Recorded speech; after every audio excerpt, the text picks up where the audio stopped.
Hello. Good evening, good evening. Or shall I say good morning, because we are past midnight. Appreciate everybody that's came in.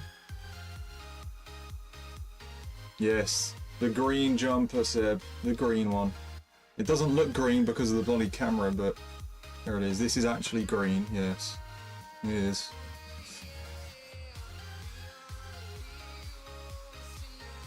What's up, Kingman?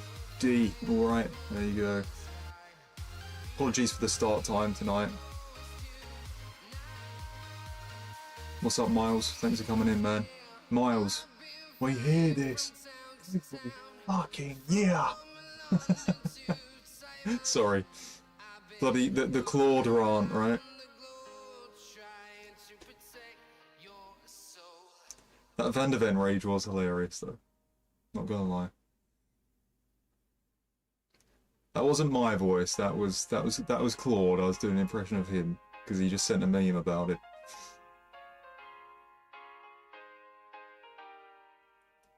Yeah, the FIFA 23 announcement song. Bloody hell. Yeah, because I was hesitant on whether I was going to do it, and then as I bought the PC and everything, I was like, yeah, let's just do a little video. And loads of people commented on it, didn't they? Which was good. What's up, Cammy? Hope you're doing good, man. Plonkers to be pulled again today, yeah? Love watching Benfica beat Real Madrid with the keeper's header. Yeah, whoa. Real Madrid, I know how you feel, guys. I know how you feel better than anybody. So, yeah. If you need any relatability, Real Madrid squad, I'm your man. Because, I've felt that very same pain, haven't I? I felt that very same pain. It's not very nice either. To be fair though, I think they already had the game won, didn't they? I think Real Madrid had 2 men sent off, and Benfica were already 3-2 up. So that was just kind of like a, I don't know, they just sent the keeper forward anyway, didn't they? Because like the game was over kind of thing. And then also they had 2 men, they had a 2-man advantage, so probably just helped them. Yeah, they might be really good. I mean, beating Real Madrid, that's a really bloody good, that's a really good... Oh, is that what it was, Kingman? They needed a goal to progress in goal difference, so they actually managed it then. They actually managed it then, and the goalkeeper was the one that actually did that. Oh shit, I didn't realise the circumstances were that tense. Holy shit. Well, that makes it even bloody better then, doesn't it? Because I watched a little bit of Match of the Day, because I was watching that before I came on stream, and yeah, I saw it just like Ruffier did to me. Just like Ruffier did to me, bloody hell. And I caught the goal, like they were analysing it, but I don't think they were saying, I don't think the presenters and the pundits were saying, you know, they weren't mentioning the circumstances behind it, you know.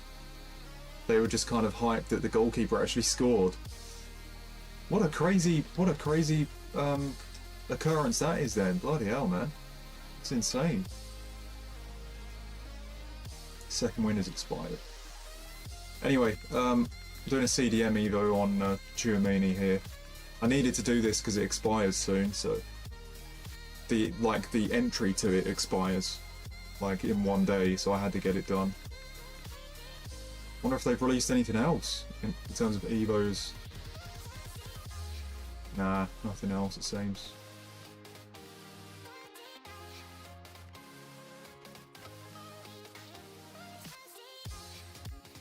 That could be interesting as well, to be fair.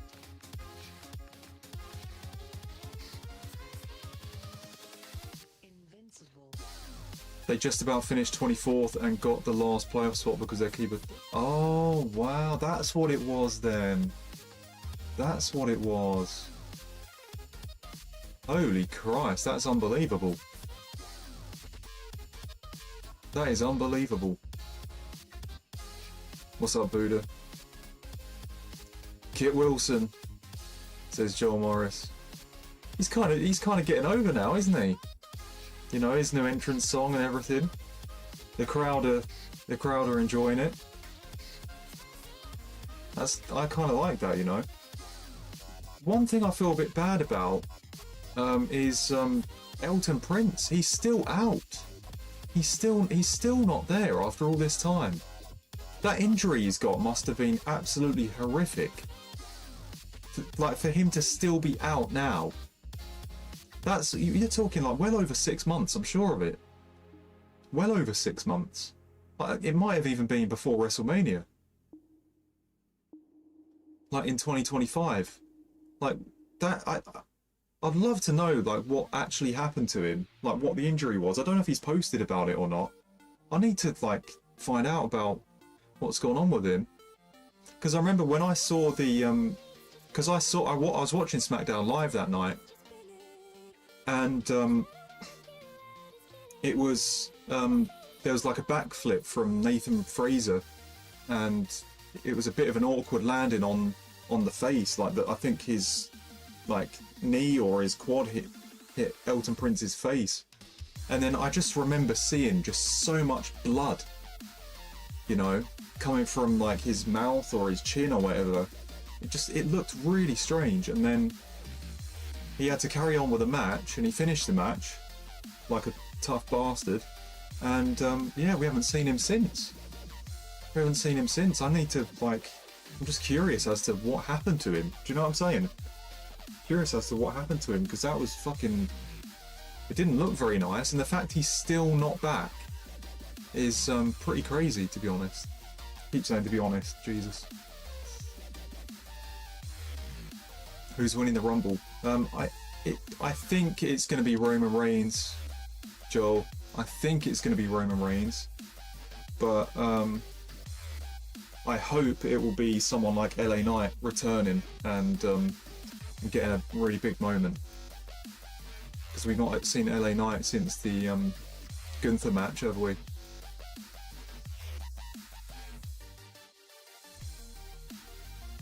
$25 dupes in your 82-25. Oh dear. Oh dear. Oh, there's the 30 coin pack and the 10 pack.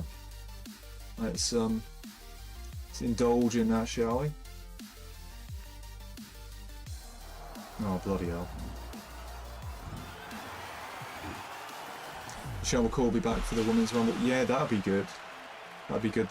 They do bring back a lot of the women's legends, don't they? For the Women's Royal Rumbles match. For the Women's Royal Rumble match. You know, I love it when they bloody hell. My bloody voice. I love it when they bring back you know, like Molly Holly and all them. What is wrong with my voice? Holy shit. I'm going to have a voice crack of the century in a minute.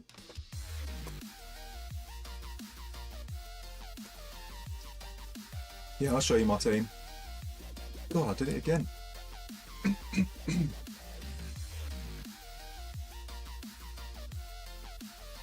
Where's that come from, man? Apologies.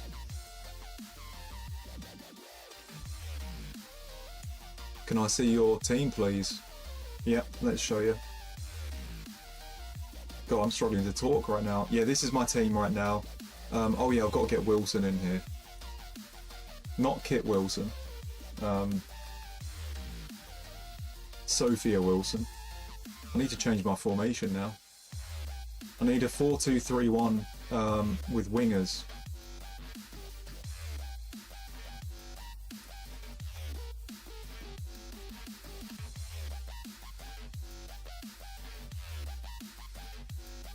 Have you got like CDM? Have you got like CDM cam and wingers? I don't think that's the thing, is it? I have to keep looking.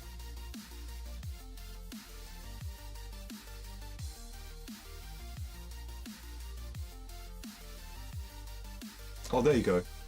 That's it. Oh, it's a 4-2-1-3. I'm going to have to play like that. That's what I'm going to have to do. Right, pull it cam. Rashford up top. And then get Wilson out here. So it's a slight change in formation, but it'll be the same pretty much. Everyone still has ++. Wilson only gets a plus. Oh yeah, I need to change my yeah, she gets inside 4++. I need to change my tactics actually because I've done the formation, haven't I? So this is my new team now. We got Patry at CDM and we've got Wilson left wing. Need to change up the tactics. Yeah, that's what I need to do, Miles. That's what I need to do. Right, so my depth is 70. Yeah, I'll keep it like that because I've been doing alright with it. Just need to do the player roles. So that's fine. We just need inside forward. Oh yeah, sorry, my bad. It's the top one. Inside forward balanced. I was choosing the bloody wrong one. There you go, inside 4++. Playmaker on Hullet. Deep line playmaker on my CDMs. If I can choose them. Why can't I choose my CDMs? What the hell?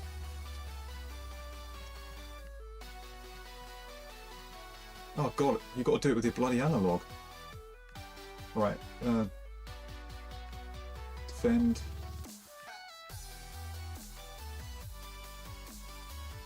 There we go. And then the rest of that. Yeah, that's fine. Everybody is on ++ apart from Rodrigo. Sophia Wifey, oh my god. Need to do assignments as well. Yeah, Tamori can be my captain still. Yeah, Hullet's the best for free kicks. Yeah, he's on everything here, look. Bloody hell. Right, that's fine. We've got it all sorted. Wilson on 0 chem here though, so she needs that Evo right now. So let's apply that to her.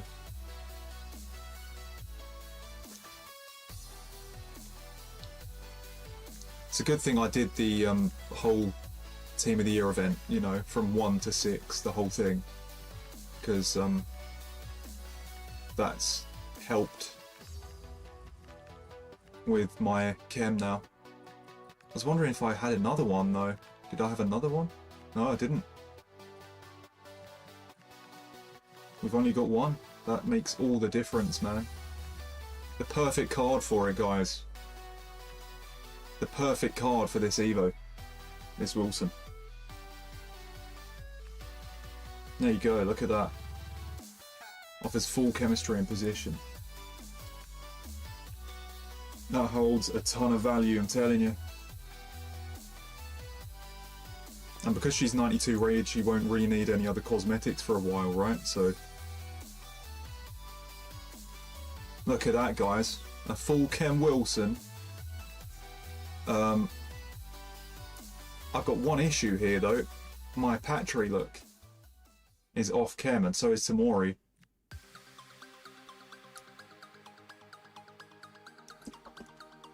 Do you know what would be a perfect Team of the Year, Paul? Kunde, right? Kunde to go straight in here, Team of the Year. Let's get it in concepts. That just like gets everybody on full then. Look at that.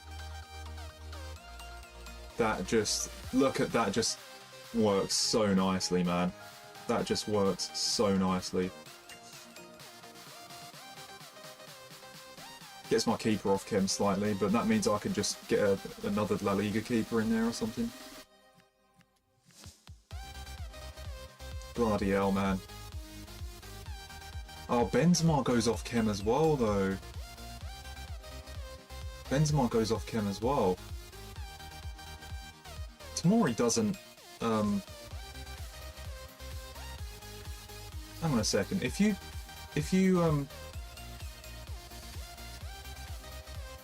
oh yeah, my Benzema's lost chem too. I fucking forgot about that. No, I think he'd be okay, wouldn't he? I think he'd be okay. Shouldn't be that bad. Wouldn't mind Grease and Waller winning the Rumble. Oh, but that would be something crazy, wouldn't it? That would be like the shock of fucking, I don't know. That would be a massive shock because we've not really seen him on TV in a while, have we, Joel? I saw him in an interview with Chris Van Vliet, and you know, he was getting quite emotional about everything. So I don't know if they've got something planned for him or not. Who knows? Aleister Black, yeah.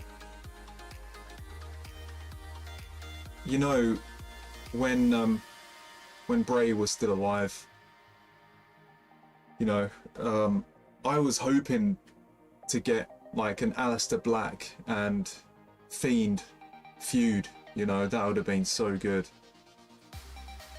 And what's also a bit annoying too, I remember I would have loved to see the Demon, Finn Balor, against the Fiend. Like, those matches would have been insane, man. They'd have been insane, or even like a triple threat between them three. You know, that would have been class. It was a little bit frustrating because you had, so Finn Balor faced the Fiend when he wasn't the Demon, right? And Bray Wyatt faced the Demon when he wasn't the Fiend. So like, you had those two in a feud, but they just didn't have their best gimmicks clash. Like, which was so frustrating. I really wanted to see that. I was like hoping that could like get to WrestleMania or something, but just it never came about. It frustrated me, that did. Yeah, Aleister Black, he's unreal. I love watching him in the ring. I love his entrance music too.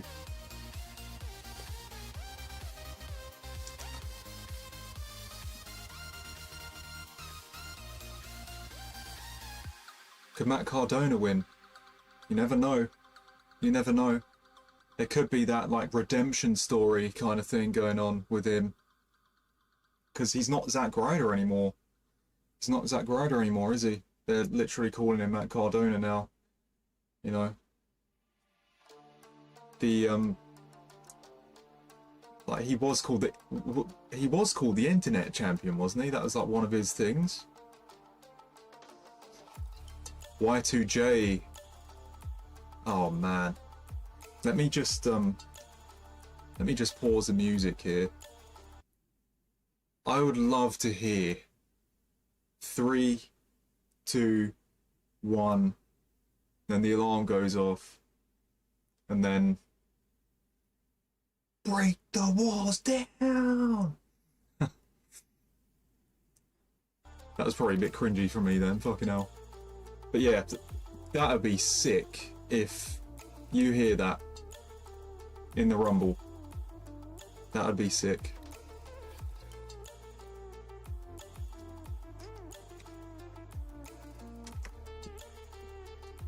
That would be so cool.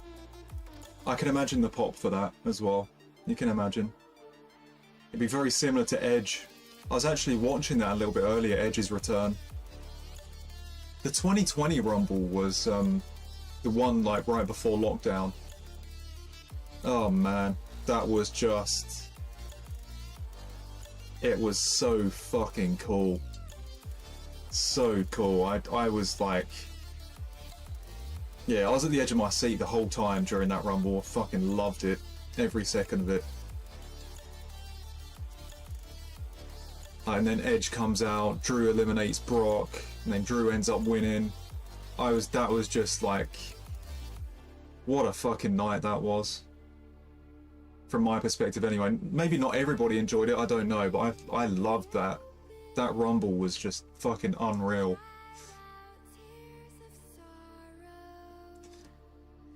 And then 2023 we've got Cody Rhodes winning it. That was really fucking cool too. Like the final two is Cody and Gunther, and it was like looking really close. Cody ended up winning it. That was really cool too. I love that. That was Cody's first Rumble win. That I was so hyped then. So hyped for those Rumbles, 2020 and 2023. Every Rumble though like, gives me a buzz though. Every Rumble gives me a buzz. It really does. So good. So good. Oh yeah, when Edge retired. Yeah, when Edge retired in 2011, I remember that. Yeah, because I remember watching that Mania that year. Y2 Math. I remember watching Mania that year.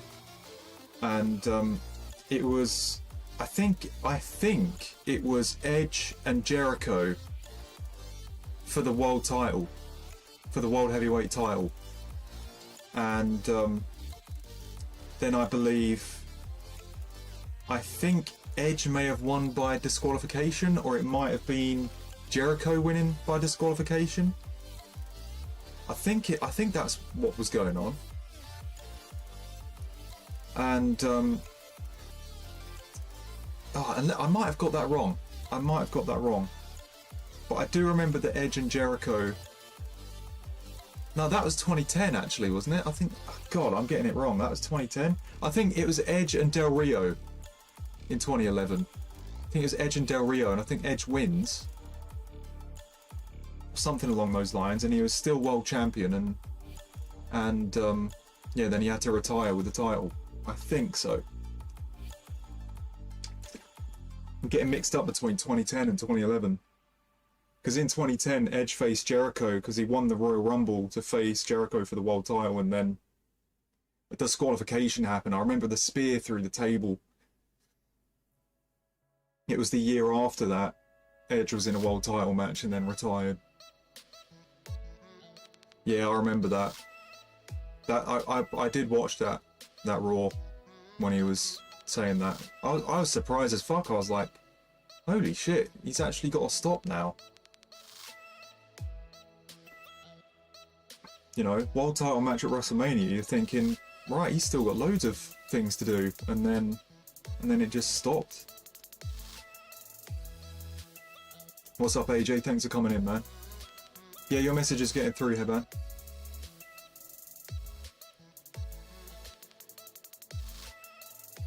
Oh yeah, Gyökeres gets a goal, Havertz gets a goal. Yeah, I think 5 out of the 8 teams that qualify for the last 16 are now are English. 5 English teams, right? Newcastle, I think, just about finished outside. So they're in a playoff, aren't they? So technically that's 6 English teams in the knockout stages. 5 of them in the actual last 16 though. Real Madrid finished just outside the top 8 too, after losing tonight. So they have to go through a playoff. I think PSG also have to go through a playoff. A lot of big teams finished outside there, man. Outside the top 8. Sorry, that was my ball.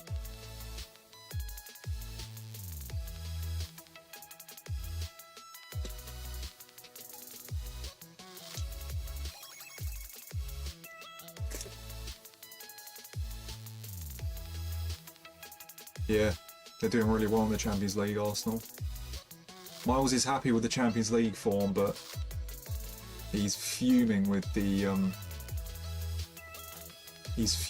Premier League form. I don't think Miles gives a shit about the Champions League whatsoever right now. I bet he's just like, you know, so focused on the league, the Champions League can bloody do one. Anyway, let's see what they've brought out. There it is. Look at that. Look at that. Now, this, I think EA have been generous here, haven't they? I don't usually see this. This is like a few days before Team of the Year's finished, and that they've just given this to us, haven't they? I think this is a bit generous. I was watching Nick 28T's video today, and he was still really pissed off about it. I think his point was they could have brought this pack out earlier, but they didn't, so he's fuming. I'm just grateful they brought it out, because they probably weren't even supposed to. I actually made a stream meme of Nick28T today. Apologies, Nick. I know he doesn't watch my streams, but let's get this on here. You guys might find it funny.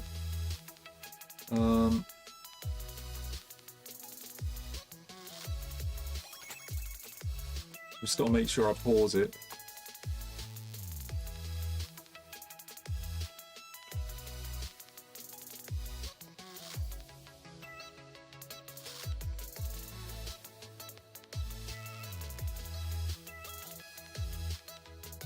Yeah, what do you make of this, guys?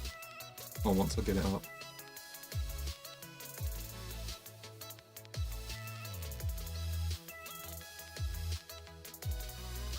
I'm just going to warn you, because I'm trying to get a video into my stream here. I just want to say to you guys, like, if you could turn the volume down just slightly, because for some reason it plays on full volume. Just giving you a warning, because I don't want to surprise you with it. Because I just want to get the video in here. I forgot to get it in here before the stream. It's just how the software works. I know it sounds like I'm being a bloody dick, but just for your sake, guys, if any of you have got headphones in, like, it might be a bit loud. Like, it's not a loud video, but the volume of it in the software might be loud. So I just want you guys to turn it down, because I don't want to fuck your ears up. I'm just going to try and pause it as quick as possible, because it's just going to play straight away. Right, okay. They also... There we go. There we go. Right, it's fine now. It's fine. We're all good. We're all good. I can turn it down. Okay, here it is. Here's Nick28T saying some random shit earlier during his stream. Let me just get it in here.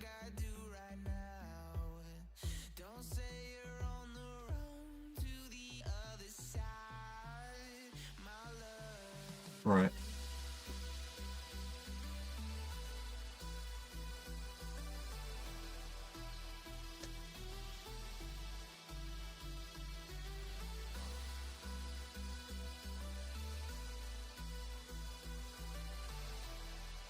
Here we go. They also think, fuck you, bitch. You fucking cunt. What's that about today? He's talking about EA and the 8225, and he just goes ahead and does this to the camera. They also think, fuck you, bitch. You fucking cunt. What is he doing? What is he doing? He's basically saying that's what EA are saying to every one of us. Because they didn't release this 8225 like 3 or 4 days ago. That's what he's saying. I was just watching it randomly out of nowhere, and he says that, and I just couldn't stop bloody laughing, man. Like, what the hell? What the hell? Just that, like, massive vulgarity right there. That massive vulgarity right into the camera. They also think, fuck you, bitch. You fucking cunt. He hesitated on his word as well. He goes, you fucking... And then he's just about to say someone else, and then the C word just comes out straight away. Oh my god, man. You fucking cunt. Yeah, he's gonna say it again, and then just says that.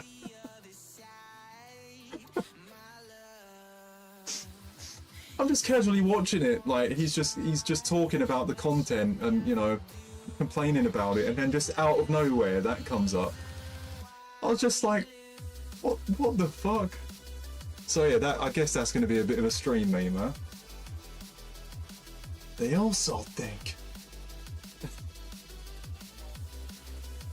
I just can't, man. I just can't.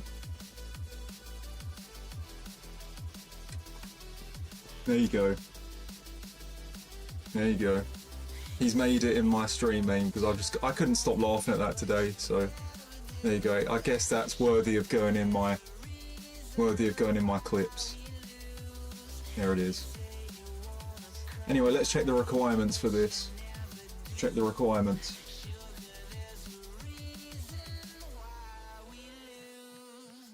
Okay, just oh, is that all it is? Just 83s. Okay, let's get them done. EA deserve that. Nah, I'm not gonna hate on EA about the content. I've enjoyed the grind, you know. I've enjoyed the grind. I guess some people were just really pissed that I guess some people just really pissed that that pack didn't come earlier. Yes, that's it, Stephen. It's a good one for the archive. That's the best term for it. There it is, man. It seemed perfect for it. It seemed perfect for it. And I don't like to, like, you know, just full on say vulgar things to the camera like that myself. I mean, sometimes I could if I'm raging, but, you know, he was just sitting there chilled. You know, no rage at the game, there's no bloody gameplay going on. And he's kind of just talking about everything with the content, and then just out of nowhere starts getting angry about the 8225 and then says that. So, yeah, there you go. More randomness. Sorry guys, I'm saying it because they didn't give me a team of the year. Well, you've still got a chance here, man. You look at all these 8225s here. If you get them done, you can get 10 of these done and you still have a chance, man. Oh, you got Diaz out of this. Nice. 20. You finally got a bloody... You finally got a card then. You finally got a card. Right. Okay, I do have 83s, thank God. Let's get my informs in there, pal.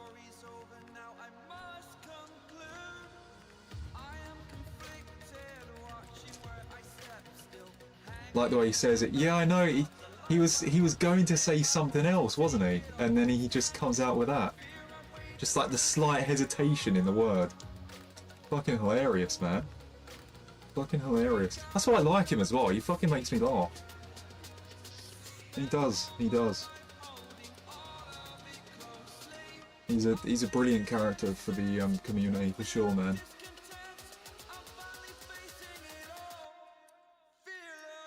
Alright, okay, let's find the 82s. There you go.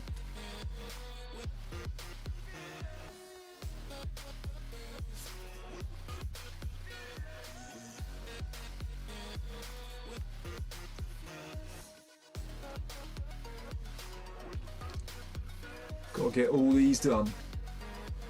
Gotta get all these done. Every one of them. I've got provisions there too. I'll complete that later on. We can do 10 of these. So that's what this is about.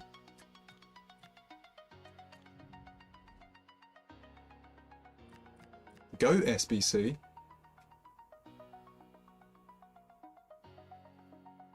What SBC is that?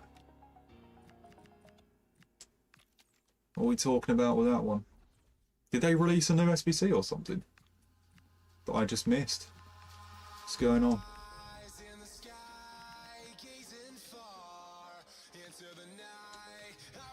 He probably watches Gordon Ramsay. Yeah, he probably does, man. Probably does. Well, congrats, Nick2018. You're in my stream memes now. Well, he was kind of in my stream memes before with the bloody Evo rant last year. But yeah, he's back. He's back. What was the Pugs clip about? There's no pride in quitting. Yeah, the rage quit that shit too. I play that all the time, Stephen. I play that all the time. When I first saw that video, I couldn't stop bloody laughing either, because I was watching the stream that night too, and he was pretty pissed off because everybody was disagreeing with him about the rage quits, and he literally he ditched his stream and was like, okay, I'll just quit the stream as well then. And everybody's angry with him because they just want to watch a stream and all he's doing is rage quitting every game. He heads over to Twitter and then just explains himself. I'm just like, what the hell is going on here? And yeah, there you go. I think he's kind of forgot the situation now because it was so long ago. He just sees the clips in my stream sometimes. He probably finds it funny now it's all over.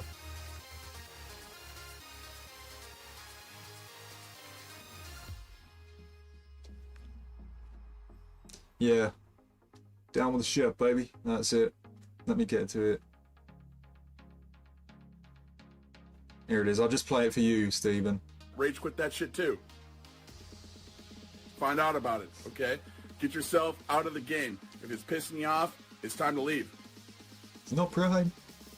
There's no pride. It is what it is. Sometimes you gotta alt F4, baby, you know? Down with the shit, baby. I'm sure he was angry making that video. I'm sure he was angry. That was like almost a rant. You know what I'm saying? He quit so many games that day. I saw it live. He quit so many games that day. He must have quit like fucking, I don't know, he must have quit like 10 games, maybe more. He'd go like, not even conceding a goal. The opponent would do one step over and he just leaves. You know, he's like, yeah, I can't bother for that, I'm done. You know, I think he was at a stage where he genuinely just could not handle the game. It was pissing him off so much. And then it just turned into a whole thing of like, you know, him against his viewers. You know, his viewers are just trying to say, come on, like, give us a stream. He's trying to say, hang on a minute, like, if the game's pissing me off, I've got to leave. So he had to go ahead and explain it all, you know. I'm the only bloody idiot that's stupid enough to bloody clip it, you know. I'm the only person that's stupid enough to see the funny side and clip that shit. I think everyone else was like being serious. I'm just like, fucking hell, this is just hilarious, man. How's nobody finding this funny?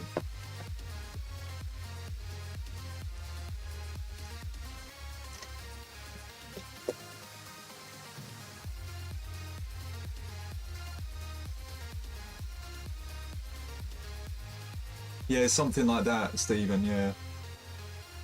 He was just quitting over and over. Like, everybody was getting angry with it. Oh dear. These narratives that happen in these streams sometimes, you know. They may seem serious at times, you know, with some of the rages and stuff, but like, when you think of the randomness of them, and then you see the funny side of it, fucking hell. Oh god.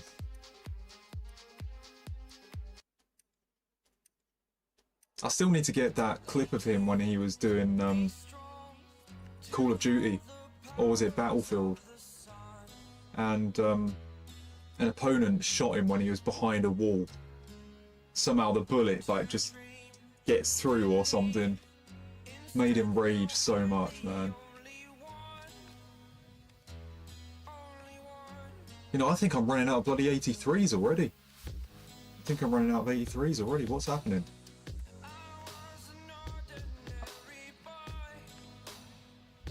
I don't think I've got that many left. Oh shit, look at that. I ain't got many left. Well, that's not good. I have to throw in like a higher card here for a second. Get my inform in. Yeah, I'll probably just do the same too. Miles. Our team of the weeks are quite high rated anyway.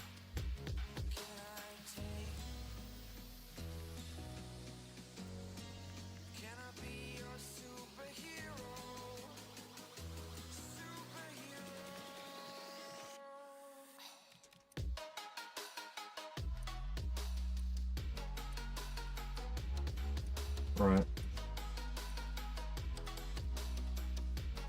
Probably got 83s in there, so just put a bunch of low cards now.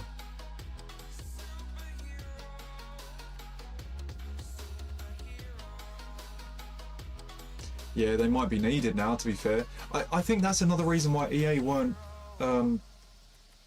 not putting this pack in the SBC section, because it kind of changes the dynamic of the grind.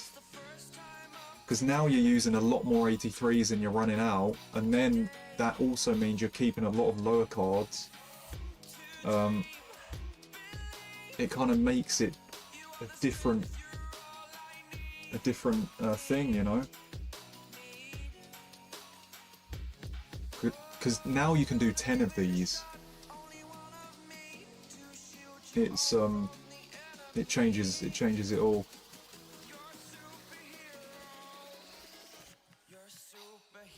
Because before we were putting out 83s and 84s into the 86-2 and the 83-10s. Now we're putting them all into this, so it makes things different. Now it means we're going to run out of cards and we've got to like open more. May as well do my daily login for an extra pack, because you never know if I get anything from it or not.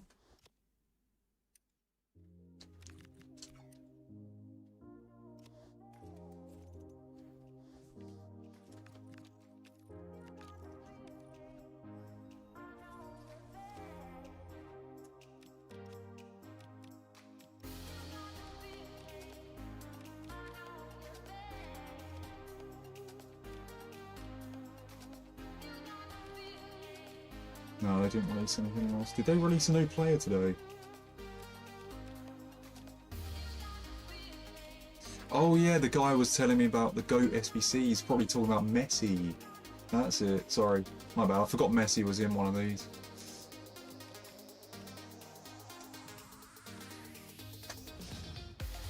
I kind of want to get like 10 of these 8225s done first, but then like I've only got 2 done. I'm gonna have to open them to get fodder back. I'm gonna have to just keep on recycling them, right? I think that's the only way I can do it now.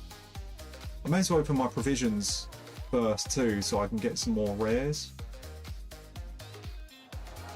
Just get them in the club, so then I can get more upgrade packs. Oh god, my dupes. Oh god. I've got 86 dupes. I'm gonna have to see what's in my storage then. What's up, Delio? Thanks for coming in, man. I'm gonna have to use my dupes because it's fucking almost running out pretty quick. Might as well quick sell that. Oh, you're actually going to go into the store? You don't need to go into the store now, Miles. You've already packed some good stuff, haven't you? You've already packed quite a few blues. You're going for like another full-on chase. I mean, if you was in my position, then maybe you could consider it, but you've already packed some stuff, haven't you? What's behind that decision, Miles? Come on, Gaz, it's never enough. You've got to go for the most you can. Well, yeah. But I'd say, like, look at... Yeah, but that's not the best influence, is it, Anthony Day? Like, apparently he spent like 8 grand on the game. He's spent like 8 grand on it. I mean, I'd say, like, if I was in your position, I would still grind in the menus, but, like, actually buying store packs, that might be a bit far from my perspective if I was doing that, like having already had blues. But then again, everybody has their own choice, don't they? Like, if you fancy getting another one, you like really want to, then you obviously still can do it and it's fine. But I don't think I'll be doing that. I really want a defender and midfielder on trade. Oh, I get you, man. Yeah, it all depends on what your desires are, doesn't it?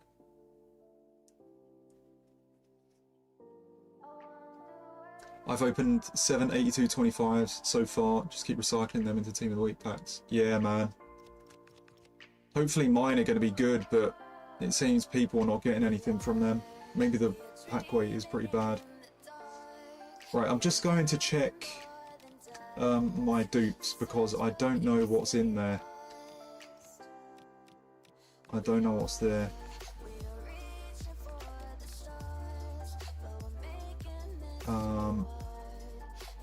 Yeah, just reset that. I need to see my storage.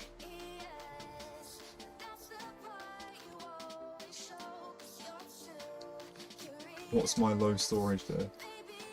Alright, so we've got non-rares, a few non-rares. Wow, look at that. just a bunch of 84s and 86s. Well, these are going to have to be used then in the upgrades for sure. Like my second page in, we're already at 86.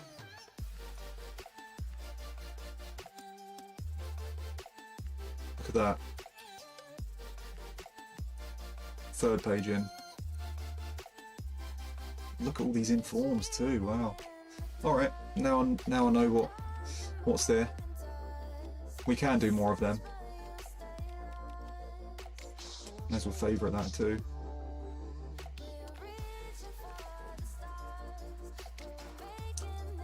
The thing is, I just have to do it individually because of how high rated those cards are. So let's get them in.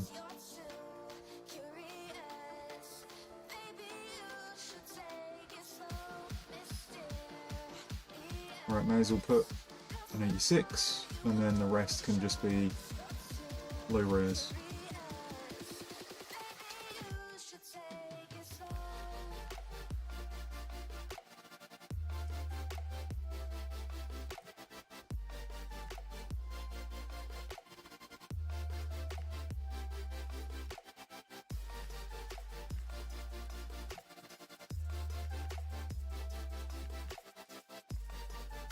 This might not even be enough.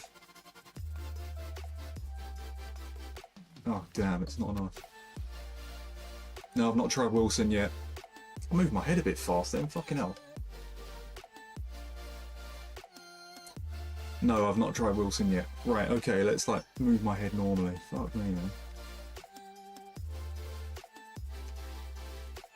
I don't even want an attacker, weirdly enough.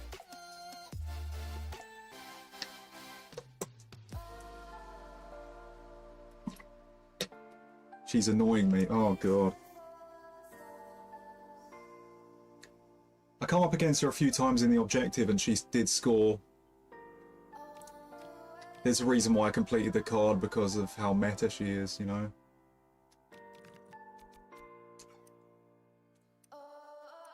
I kind of wanted Toty too, but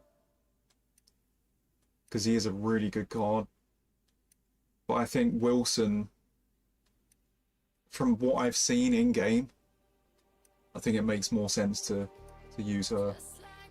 Fuck it, let's put a few 84s. Even though I've got a bunch of them anyway in my storage.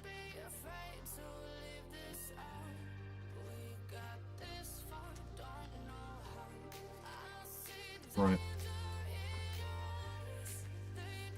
Please work. Yeah, right, there we go.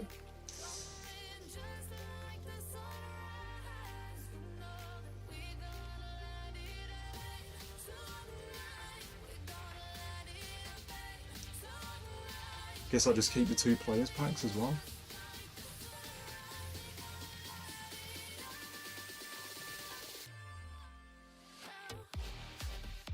Wait, Wilson gets lengthy?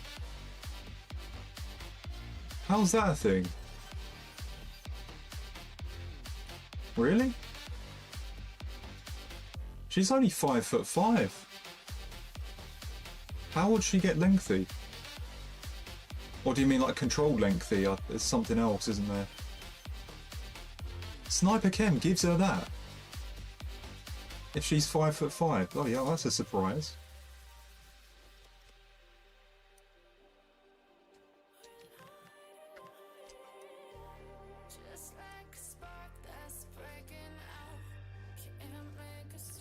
Right, a few 84s.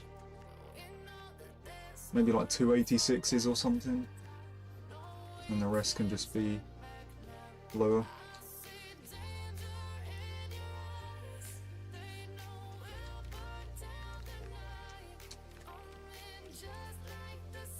So I've seen people saying, bloody hell, man.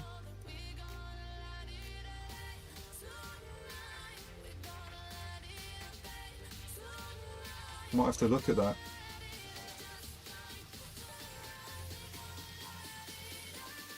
Oh, look at that, I've got loans.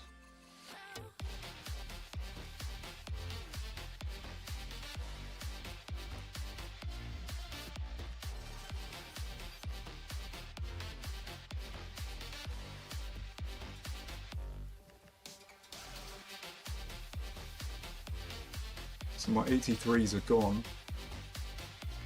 Oh, what's up, Callum? Thanks for coming in, man. Hope you're doing good. Have you packed anything yourself, Callum? I didn't catch if you packed anything yesterday. I think you got an honourable mentions or something.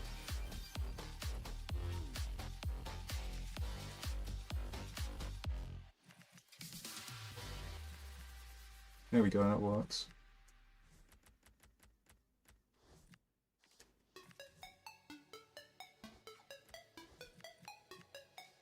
Oh, okay. Alright. Wonderful. It's going to be a little bit of a slow process doing this because of the cards I have.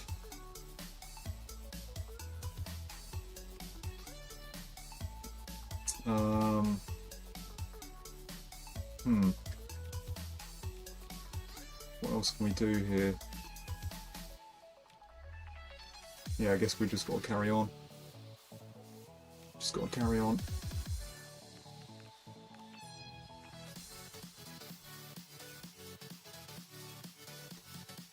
What's up, Carlan? Just crafted her and Marcelo. She's unreal. Yeah, I can imagine how good she feels. I've not tried her yet, but I will do. Just try to keep her on explosive. Yeah, I don't know. I've not given her a chem style yet. I've not given her a chem style yet. I'll just see what the most voted one is, you know. But I can tell she's going to be really good. She could even be a striker for me. If she gets gold low driven soon, with a certain Evo, then she'll probably replace my Benzema. Those are my upgrades to the team anyway, during Team of the Year so far. It's Wilson and Patry, instead of Rashford and Camavinga. Got Dumfries and Marquinhos yesterday, not opened any packs today. Oh, okay. Are you going live anytime soon, Callum? You doing another stream soon? Oh, it's the new season pass later, bloody hell. Yeah, I completed that like a week or two ago. Not been here since John Cena retired. You reckon he should have won his last match? Oh, no, I think it was done. I think it was done very nicely. What happened? I kind of knew it was happening when Gunther did that promo on the Monday Night Raw before the Saturday night's main event. I kind of knew. I knew what was happening. You know, that was like, as soon as Gunther said he's going to be the one that makes Cena finally give up, I kind of knew that was what was kind of written. You know, that I don't know. It just gave me that kind of writer's hint, if you know what I'm saying.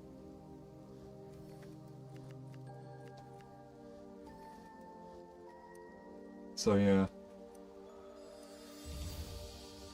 But yeah, I'm fine with it. I'm fine with Marcia, sorry. I'm fine with that. I didn't read your name out properly, sorry.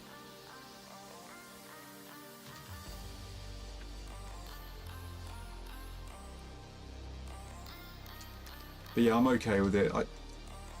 It kind of annoyed me a bit when Triple H was getting booed, though. You know, because I think he just tried to do what was best for business there. You know, I mean, look at the heat it's given Gunther. It's been really good heat for him. So yeah, the booing was a bit strange. I mentioned this before in another stream. It was just protective hype, I think, for John Cena, because it was his last match. He actually had a lot of momentum because of that, if you know what I mean. Like, it got him so much support and sympathy from the crowd, if you know what I'm saying, because he's just about to retire. And it got to the point where the crowd actually started getting fickle about him losing. Even if John Cena got pinned or anything else, I still think they would have booed like crazy. You know, I still think they would have booed like crazy. I think when he tapped out,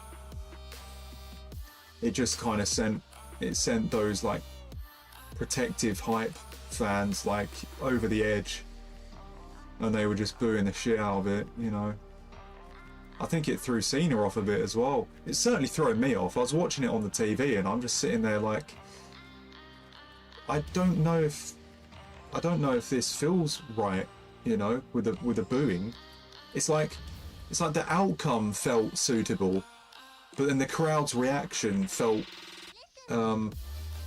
unsuitable. It was just like a strange dynamic.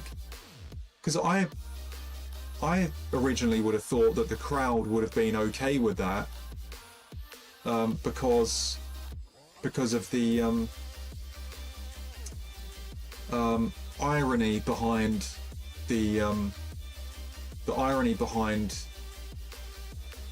you know, the never give up and then him giving up. I thought they would have understood that kind of connection, but they didn't. They just boo the shit out of it, you know. And then Triple H got it in the neck from the crowd as he comes out, and it's like, even I'm sitting there like, why the fuck are they booing him? Like, come on. Yeah, I think the crowd were like, it was like John Cena's last match, and they were thinking that it was gonna be like a massive send-off for him, like he goes out on a high or something like that.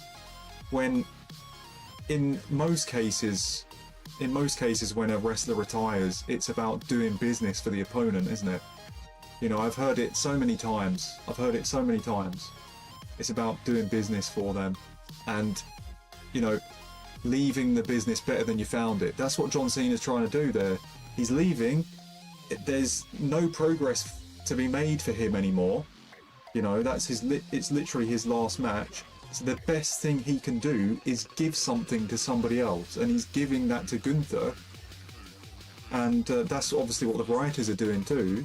And I don't think the crowd got it, did they? They were just like angry that Cena got buried because he's tapped out.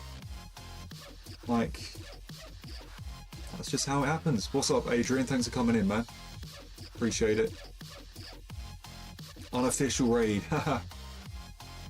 Thanks for coming in anyway, man. Thank you for the follow, Gabrielle. Appreciate it. So yeah, I just think I think it was a bit bizarre. That's all I can say. You know, it was certainly eventful. I kind of like the fact that the crowd were so shocked and awed by it, because you know, I kind of like the chaos behind things when it comes to WWE too. You like, you know, when CM Punk returned, Survivor Series 2023, you know, when he returned, when Seth Rollins was crashing out, and you're seeing it all over Twitter, like the show's ended, right? The show's ended, it's all finished, the hype's over, like CM Punk has come out and like the massive moment has happened, and then there's the calm down, right? It all kind of calms down, but it didn't calm down, because I'm going through social media, I'm going through Twitter, I'm going through Instagram, and then all I'm seeing is Seth Rollins going absolutely crazy, you know, sticking his middle finger up to Punk and everything like that. Now, I'm not sure if that's a work. I'm not sure if Seth was, you know, I'm not sure if Seth was being a very smart businessman there, you know, kind of blurring the lines between fake and real, because obviously apparently there was controversy between him and CM Punk. But like, I'm just going through social media and you're just seeing so much chaos about Seth freaking out. All the comments, all the videos from different angles, you know, the videos from the top of the stands, the videos from the barricades, you know, and like the commentators even having to hold him back and everything, and the superstars having to fucking kind of stand in the way, you know, as CM Punk's getting his moment with the crowd. I'm just sitting there just kind of rubbing my hands like, this is so fucking cool, man. Sometimes the chaos after a show, it's like, you think it's all going to calm down, But then once that madness happens afterwards, it just creates mayhem online, right? Everybody's just talking about it. Everybody's wondering, like, what the fuck's going on here? Is Seth actually freaking out? Is he actually, you know, really, you know, losing his shit there because CM Punk's returned? Some people were just commenting saying it's a work, don't worry about it. But I'm just loving the chaos behind it all. Do you know what I'm saying? That was so cool. I was just like, just sitting down, going through the feed. Everything's just Seth. Everything's just Seth and CM Punk. That was just so fucking cool, man. So that night, Survivor Series 2023, it's not just the CM Punk return, man. It was the hype after the show too. You know, I think like around that time frame, WWE did some clever angles on social media because they did like 2023, 2024. They did the Kevin Owens and Cody Rhodes angle, like outside the bus. Like they actually got into a fight, you know, and it wasn't even filmed by the crew. It wasn't even filmed by the WWE crew. It was just all filmed by fans. And then it just started gaining traction on social media. And then it like, that was really good to kind of start that feud and get it going. Stuff like that's cool. Stuff like that's really cool. Just that kind of, that social media hype that's just kind of not supposed to happen, you know. Usually you see the chaos happen like Monday Night Raw or during a PLE, you know, like backstage, you know, a WWE cameraman just runs into a certain room and then fucking someone's getting beat up or someone's laying down. That's normal, right? That's normal. It's what you're used to. But then once a show's finished or something along those lines, and then all of a sudden something's broke out from fans, you're sitting there like, wait, what the fuck is this? This is interesting, you know? That's what I loved about that night, man. I loved that so much. So much hype with the Seth Rollins freak out. Now, I don't know if that was a work, then that's so cool, man, because I enjoyed the shit out of it. Just the mayhem. Just pure mayhem. It was fucking class. It really was. Sounds like I'm fucking geeking out a bit now, doesn't it? But that was amazing. It genuinely was.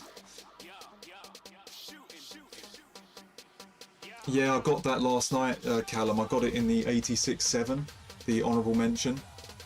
I got the heaps. Sadly, it's a heap of shit, but there you go. What's my most favourite return? Yeah, I mean, it's got to be CM Punk, right? It's got to be CM Punk. That was bloody crazy. But Edge as well. Edge in 2020. Those two are like... Yeah, I don't know. Because it was like 10 years. They were away for 10 years each. Yeah, I don't know what... both of those returns are just as good as each other. You know? I said CM Punk because that's obviously more recent, but Edge was class too. That 2020 Rumble, once again, I just had the hype for that as well. The Edge return, Drew McIntyre winning it, the Brock elimination. No, it was just so fun, man. I've got Diaz and Raya today. Oh, more blues. Well, they call them fake blues, don't they? Honourable mentions. They call them fake blues.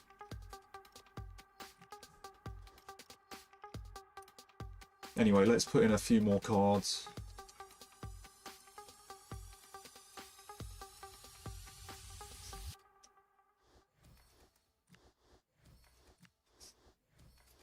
Yeah, imagine something like that happens again at the Rumble. You know, just like a random social media thing. I mean, I don't think they've got anything like that planned, but hopefully the Rumble will bring out that hype in me anyway. Yeah, sometimes you got things like that happen, and then other times you get, you know, like just kind of awkward booing as well, which, you know, when we was talking about the Cena thing, the tap out, I was a bit like, yeah, come on, man, what's going on there? You know, I was fine with it, but the crowd weren't fine with it. It was bizarre.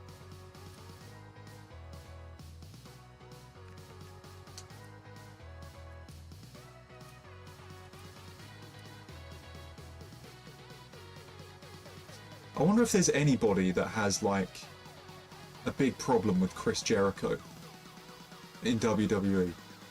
I don't think anybody does, like, or if there's like a massive rivalry that he had.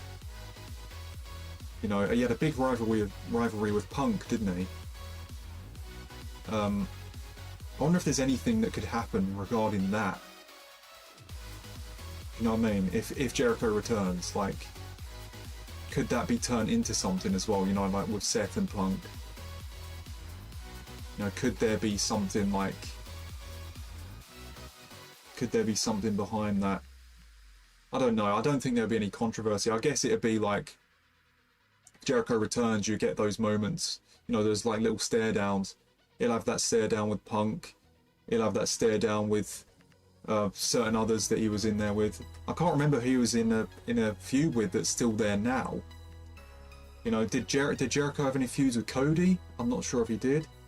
I think he had a few feuds with Roman Reigns, like during the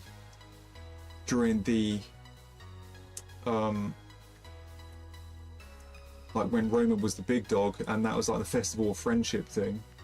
I don't think it was like a full-on like PLE feud though.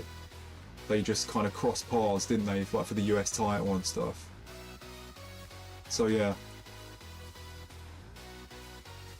I'm not sure if Jericho and Rollins had much, so it'd be interesting actually. Jericho can like have some really good feuds with the new, not new, but you know what I mean, the more kind of up-to-date talent right now.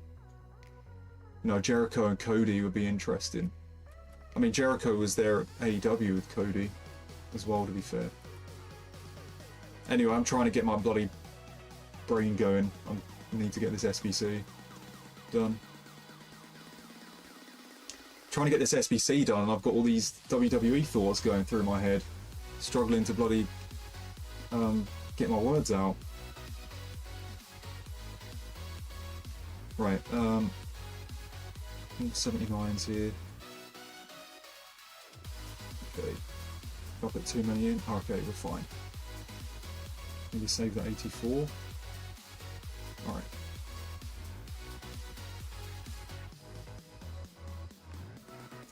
I don't keep up with WWE as much. Other surprises, for example, returns always kept secret or leaked. There's a lot of hints with them. When CM Punk returned, there were a lot of rumours, but like WWE just fucking said nothing. There was literally nothing. They literally, like, there was no hints of it. Well, actually, I think there were. I think a few weeks before there were certain wrestlers doing like the GTS and stuff. So,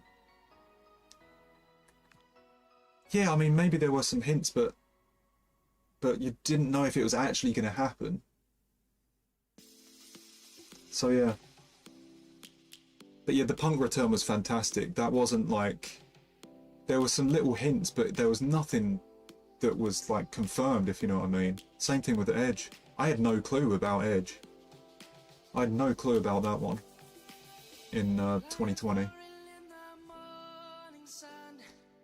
Right, I've got to bloody get this done.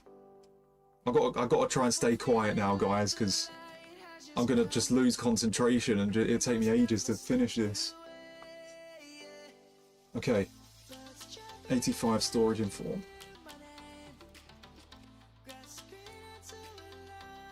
Oh, I didn't see that, no.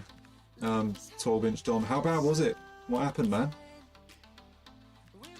Don't tell me it's like one of those brutal knockouts, like a fucking knee to the face or something. I've seen those before.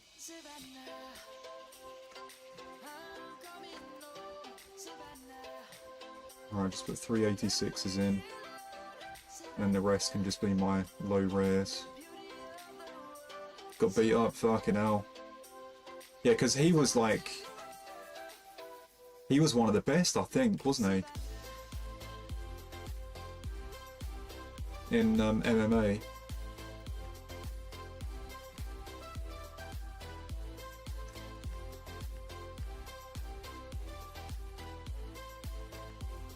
Right, another high card. 184 ordered. Wow.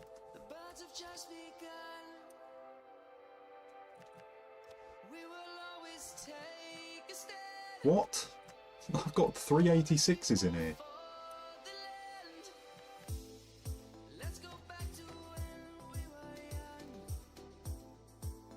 Oh, did I not put my Rudiger in?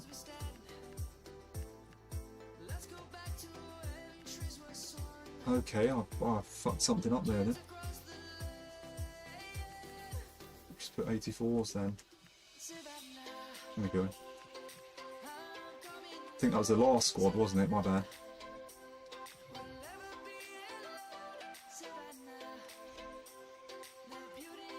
Alright, we got 4 of these done. We need to get to 10.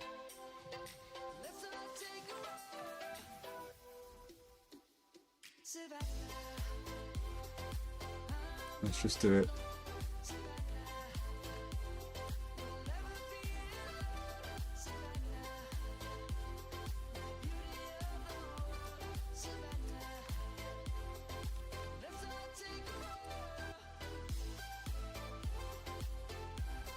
Right, a few of these in, and then low cards.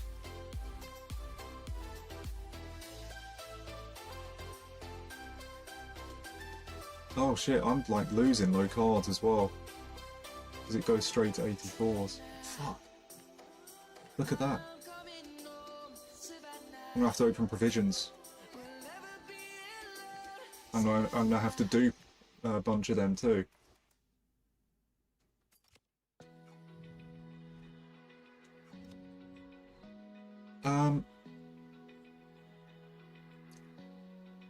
How many dupes have I got left? I mean, I must have... I guess I'll just open one pack and then see.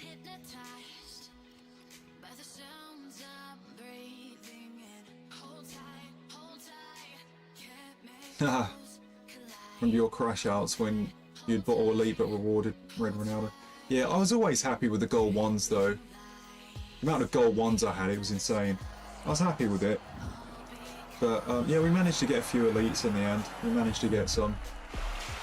I don't think I was good enough for it anyway, the elites. I don't think I was good enough for it. I was like a very solid kind of gold 1 player. I don't think I was like... I was just a little bit off that next level to get consistent elites, if you know what I mean. I just needed a little bit more quality with the defending and attacking, and then I'd have got elite every week, I think.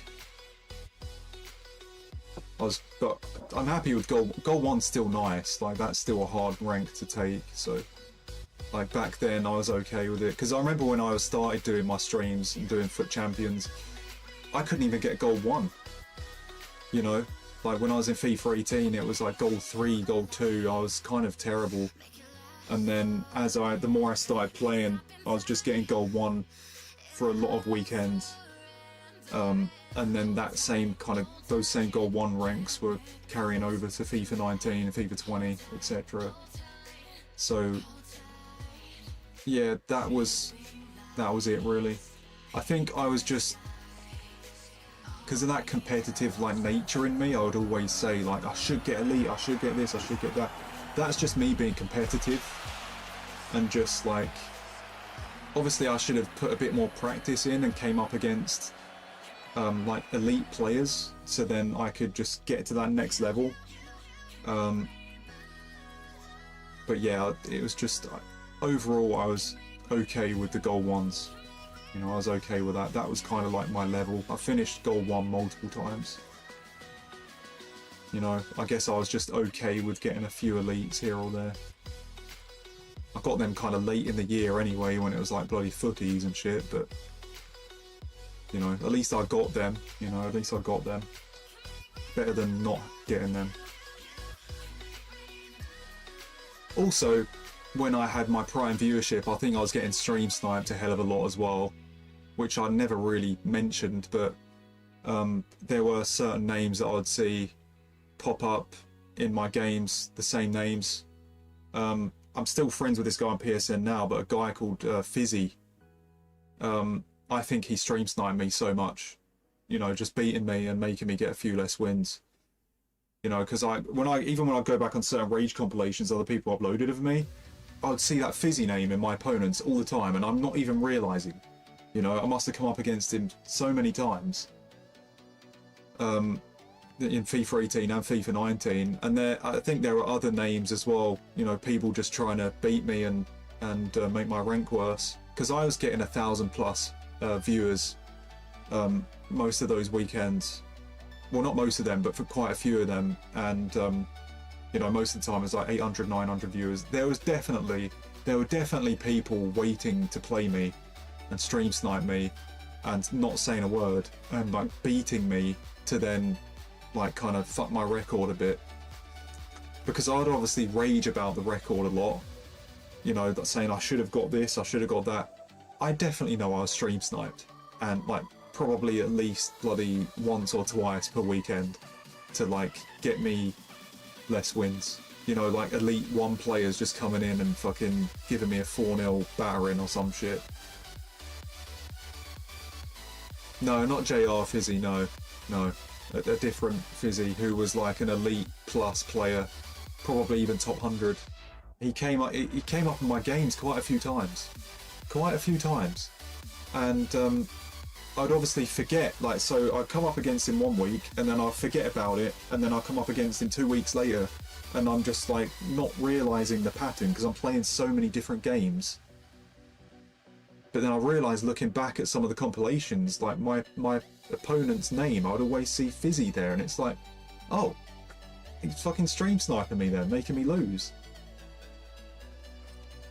You know, it's just people like finding my rage funny, and the fact that I'm not getting elite, so they're like coming in and making me lose, so then I don't get the elite and then fucking rage more. You know? So yeah, I definitely was stream sniped, I know it for a fact. But I still did well regardless of the stream snipes. Like, I still bloody got goal 1 like more or less all the time, so you know, to get that close to elite considering those stream snipes, like, that's fine, man. That's absolutely fine. I'll take it.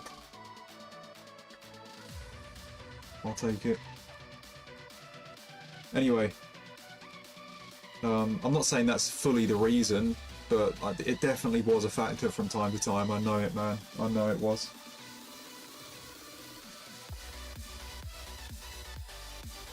Because I was, obviously, at that time, I was quite popular in the directory, so people just wanted to see that rage at any cost, so sometimes they would do it just through trying to beat me and fuck my rank. So yeah. It is what it is. Happens to Pugzilla sometimes as well. It pisses him off.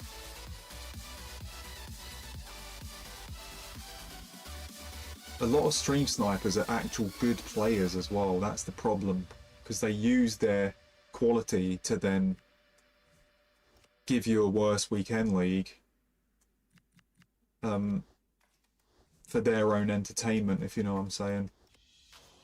You know, they just want to see a bit of rage, you know, for a laugh. They beat you, you finish 2 wins away from elite, and then you're sitting there moaning, and they're just kind of quietly there like, you know, I'm one of the reasons why you fucking didn't get elite. That's hilarious. You know, I could tell that would happen. That Fizzy guy did it all the time. All the time. He's on my friends list, which is funny, but yeah, he definitely did it. I know he did.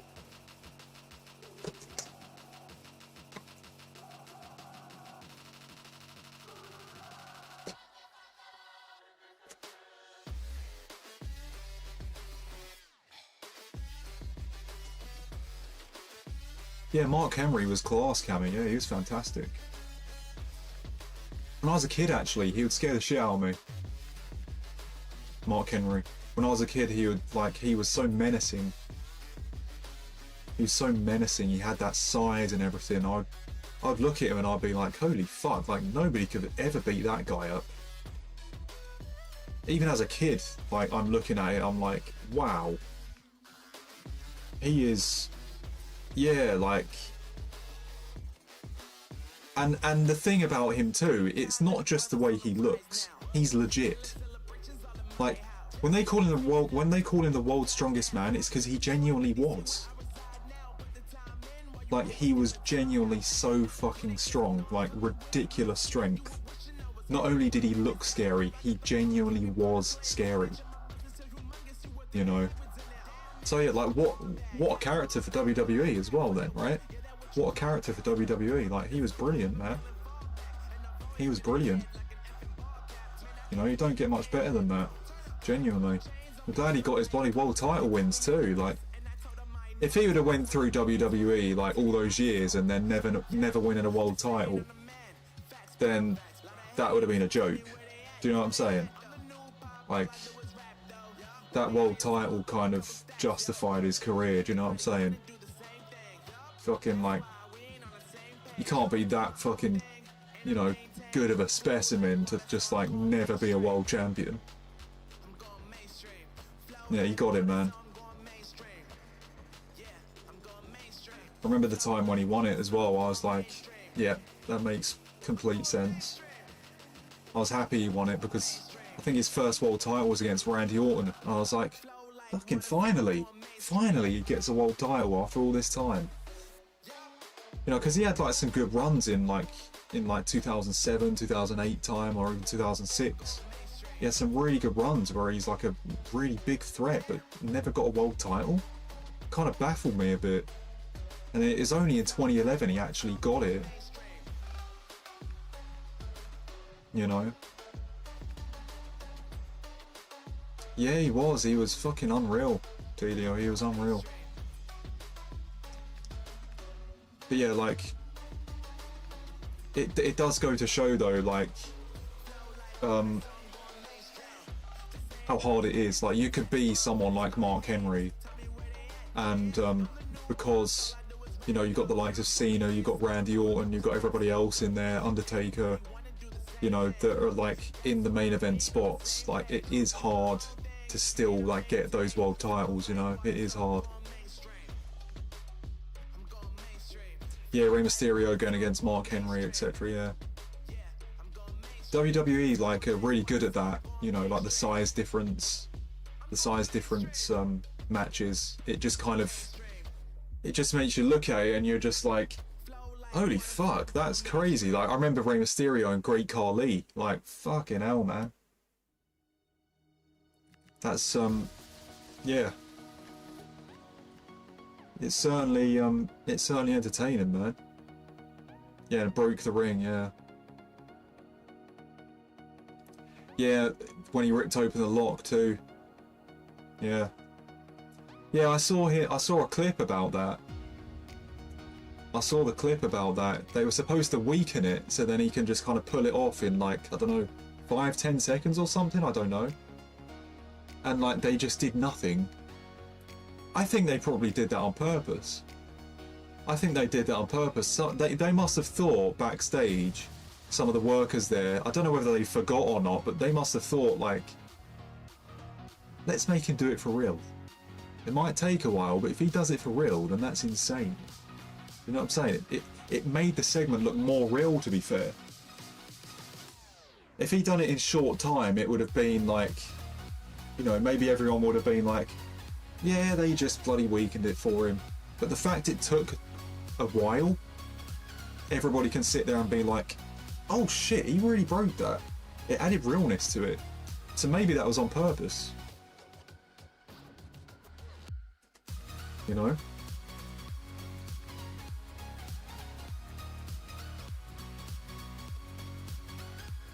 The weird one I always rooted for was The Miz. Nobody likes him. I liked The Miz. His run as WWE champion in 2011, I was watching that. You know, I was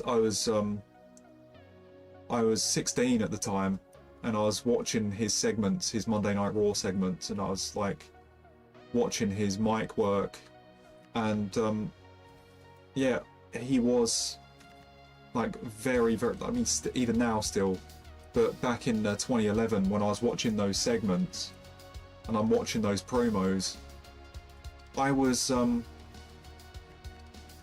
liking them. I was liking those promos and segments he was doing. You know, I wasn't sitting there like, nah, he ain't worthy of being a WWE champion. He can't talk. He can't do anything.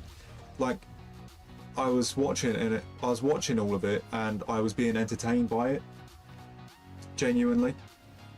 So, yeah, like, I did like The Miz as well. I know, obviously, after he lost the title, he didn't get it back for a long time, but yeah, that 2011 run he had, I was a fan of that, genuinely. I was watching it at the time it was happening.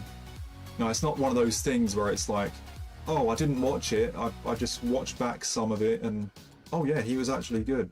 No, I was witnessing it, like, at the time. You know, I was. I thought John Cena was actually going to beat him at that WrestleMania. You know, but you know, The Rock came in, and then Miz won. I kind of didn't like that. That was quite bad. You know, you're thinking main event of WrestleMania, you know, something like big's gonna happen, and then yeah, The Rock coming out, that's a big deal, but it's just the fact that it kind of changed the result of WrestleMania, of the main event of WrestleMania. It was like, yeah, it's great to see The Rock, but this is the main event of WrestleMania. And yeah, like, it's just ended in a interruption. So it was kind of, yeah, a good thing that The Rock was there, but also just underwhelming that the main event of WrestleMania ended because of that. Ended because someone, I know The Rock interrupts, yes, but the outcome of the match just was a little ruined. For me, anyway.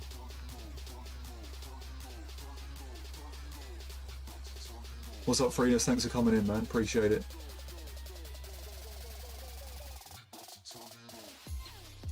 So I remember at that time, like in 2011, I was a little bit disappointed with that main event.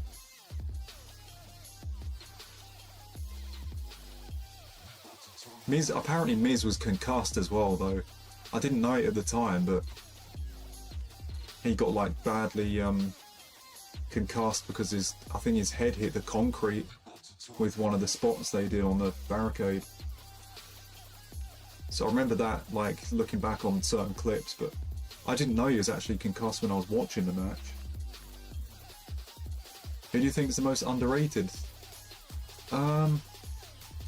What, overall, or do you mean like now? God, I don't know, man. Obviously my brain's everywhere because I'm trying to do SBCs as well.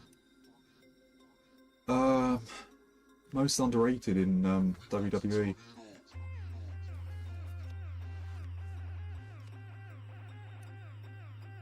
God, I need to think about that. Both present and past, yeah. I need to think about that.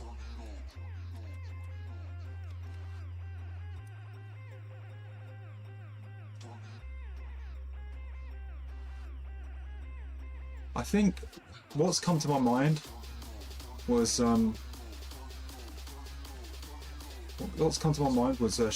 Shelton Benjamin. I loved watching him back in like the mid-2000s when he had like the IC title run and stuff. Like I'd watch his matches and I'd love it, man. Love the way he moved, loved his moves. You know, he had a really good look. You know, like, I was thinking like maybe one day he could get a shot, like maybe he could be world champion at some point. I don't know if, like, you know, maybe they didn't like him much because maybe he wasn't the best on the mic or whatever, but like in ring he was unbelievable. You know, in ring he was so good. Like, I remember watching Shawn Michaels and Shelton Benjamin, that Sweet Chin Music as well, that was class. That like Sweet Chin Music after Shelton Benjamin like jumps off the ropes. I think think that. I think wrestlers like Chris Jericho are underrated as well. Because, you know, obviously he was in the Attitude Era. You know, he beat Rock and Austin and everything. Because let's not forget, everybody talks about Rock, Austin, Undertaker, Triple H in the Attitude Era, but like, Jericho was a massive part of that. Jericho was a massive part of that. He was like, he literally was the first one to win the Undisputed title in that era, you know? That's massive, man. Like, with that roster, like how, like literally some of the greatest of all time, he's the first one to win the Undisputed title with that competition. Like, do you know what I'm saying? That's crazy, man. Like, that puts Jericho right up there as well. It does. I don't think people talk about him enough. Because he was legit part of that, like, that kind of golden era. You know, like right in the middle of it too.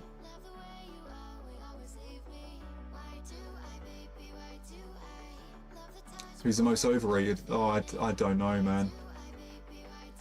I don't know. Anyway, let's do this SBC. It's hard for me to complete these SBCs because I've got like so much stuff going through my mind. God. Taking me bloody forever. I've only got 6 of them done. I don't rate wrestling, says Too Good For You. Yeah, that's fine, man. That's fine, man. It's part of my childhood, really, wrestling.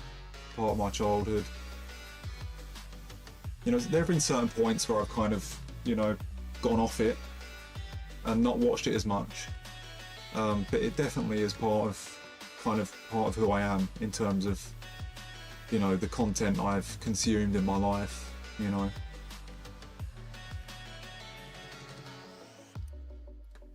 Oh, you're talking about Goldberg, Delio? Yeah, so when I was younger and I didn't understand the politics and the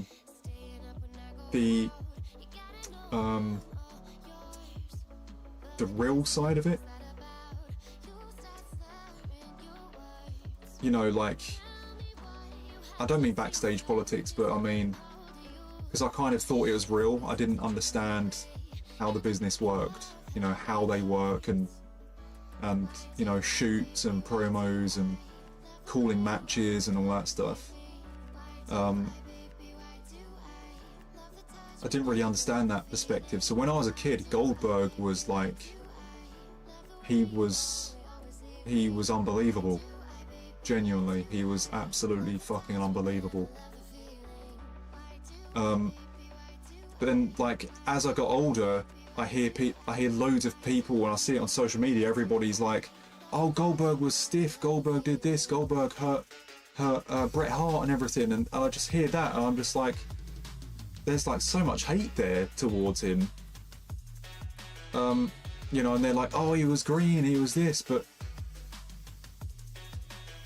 the thing with Goldberg, from my perspective as a fan,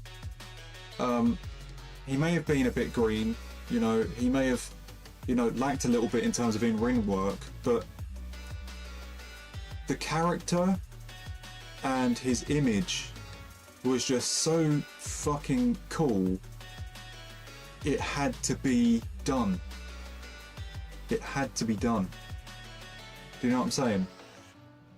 It had to be done. He had to be in that environment, and you know, getting that unbeaten run and everything, and like, he was just that much of a fucking, like, specimen. Like, he just looked unbelievable.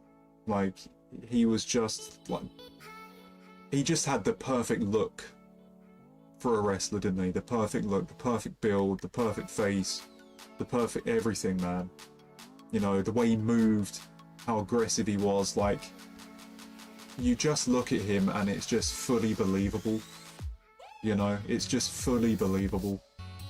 And that's how I look at Goldberg. You know, I don't sit there and be like, oh wow, he was a bad worker, or I should hate on him for that. And no, like, they did what they could with him. Do you know what I'm saying? They did what they could. They had to work in a certain way which suited the way he worked, and I personally think it did work. When I watched it when I was a kid, I was entertained by it. You know, I watched some of his matches. They weren't terrible matches.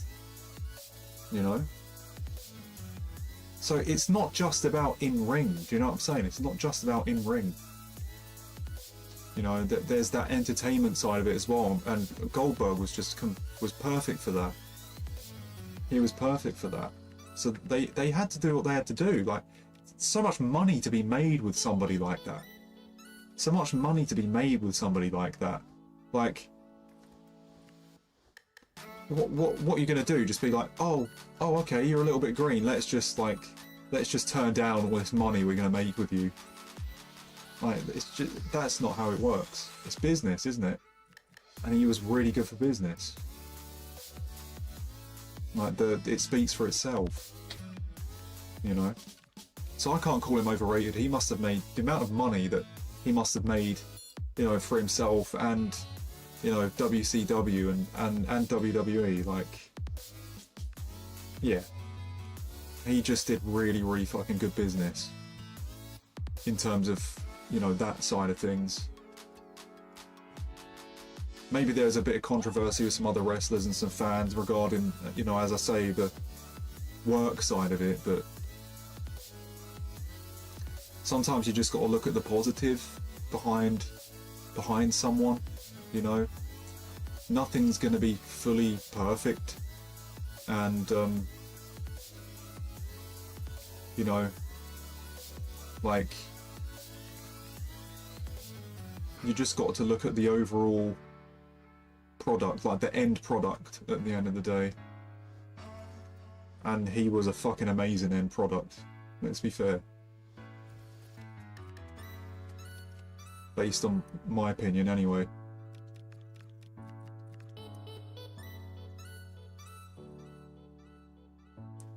You didn't like Daniel Bryan? Bloody hell. You didn't like Daniel Bryan? I like Daniel Bryan.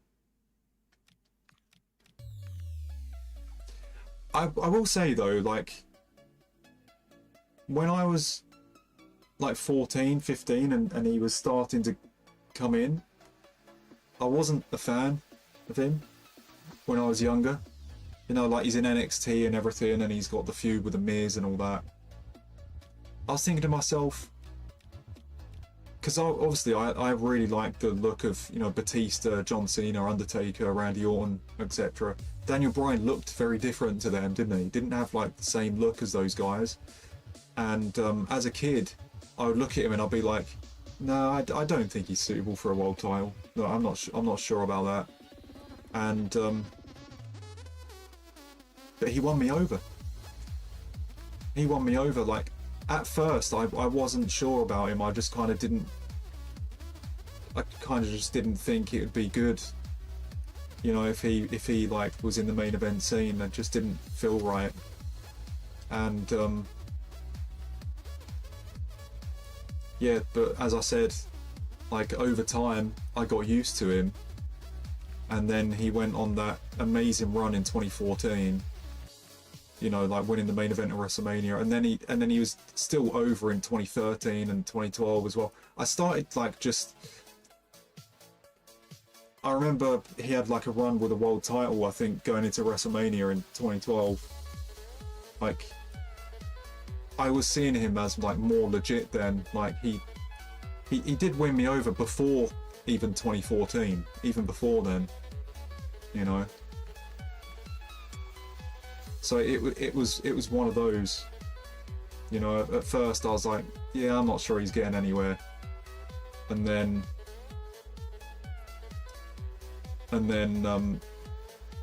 yeah, and then I kind of started liking him and realizing, like, oh shit, he's actually really fucking good. I'm liking him a lot now.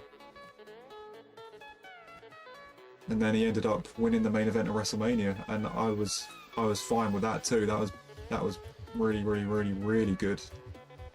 I love the way they did the angle with that. You know, the 2014 main event of WrestleMania 30. Like, he does the match with Triple H, and then beats Triple H. So then he actually gets to the main event. So he ended up winning 2 matches that night to win it. He's a decent wrestler and a solid mid-card heel, but as a babyface, just so overrated. Stopped watching WWE before WrestleMania 30 because I was bored of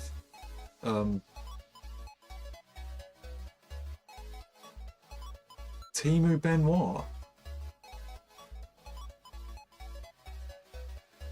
I don't know what you mean by that, bloody hell.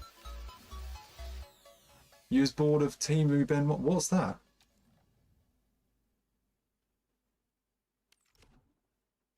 Or unless you mean something else. But yeah, that run at WrestleMania 30 he had was I think they should do a real wrestling match, let everyone go. That makes no sense. Imagine letting them do that. Yeah, it makes no sense. The crowd pay their money to see what's already there, if you know what I mean. They want to see RKOs, they want to see 619s, they want to see, you know, tombstones, and you know, you can't just be like, oh, okay, right, let's just see who gets knocked out first out of nowhere.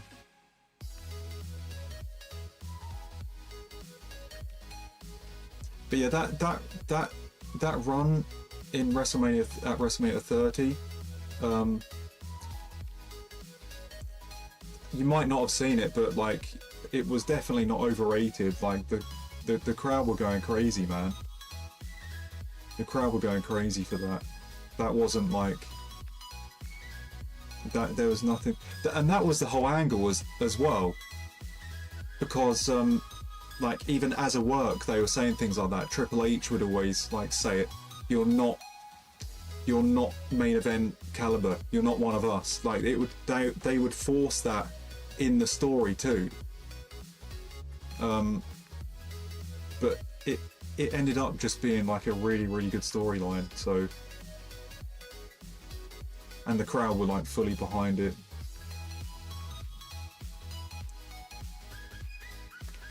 Why am I going into the bloody squad builder? I don't think I've got any informs left. No, I haven't. Alright, put in a few of these again. Where did those non-rares come from? Right then, informs. I've done 8 of these while I'm bloody rambling about things. I'm sorry, I'm just trying to do like a million different things at once here. Or it feels like it anyway. Hopefully I'm coming across like I'm bloody doing it properly. Bloody hell.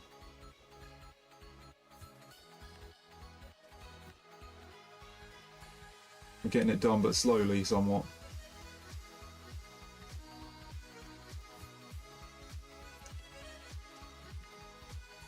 Alright.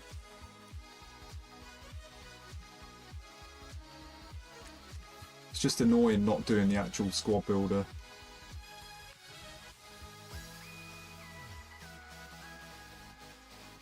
Because I've run out of 83s. Alright, we've only got a few more to do now. I've just got one more to do after this one. And then we're ready to open the packs. What I might do actually, I need to head to the toilet. And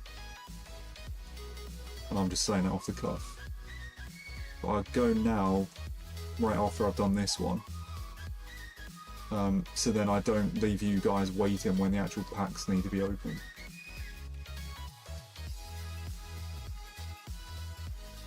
Right.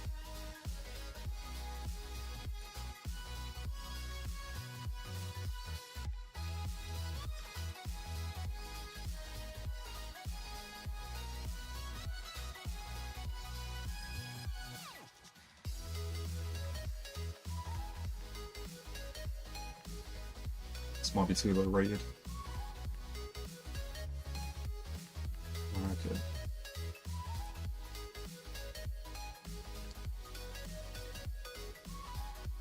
Alright, I won't put those in there. It's got to be more storage cards because I've got so many of them. Look at that, it goes straight to 87. I've got 46, look. Still 46. Fucking hell, man.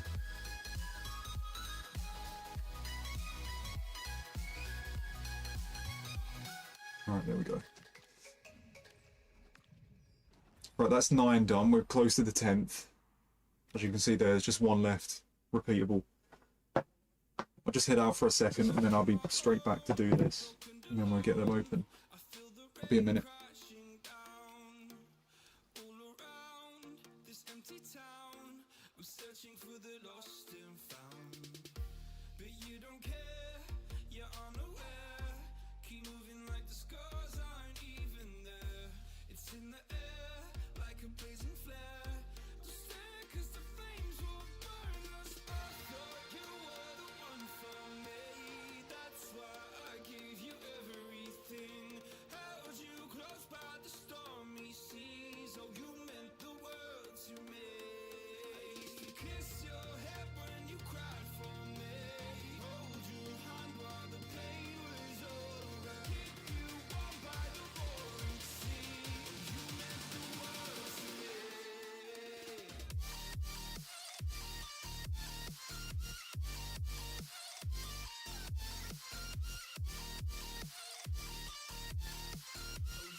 Points in blaming you, you did not know.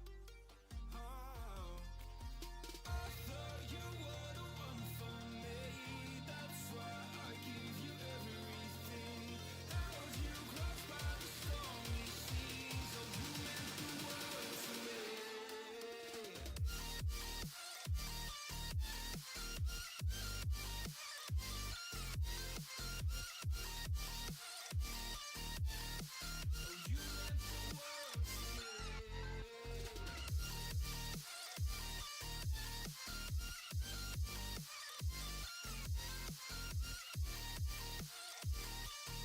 Right, we're back. Okay, apologies for that. I just wanted to make sure that, you know, I don't leave you guys right before the packs. I've still got one more of these to do, so. Right then.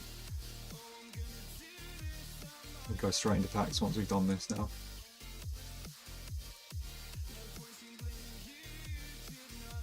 I need, another inform.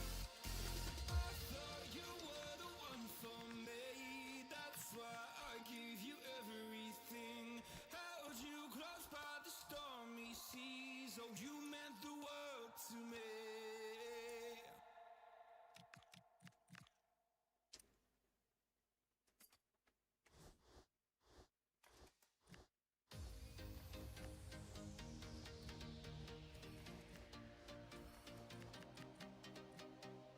Okay, that should be enough.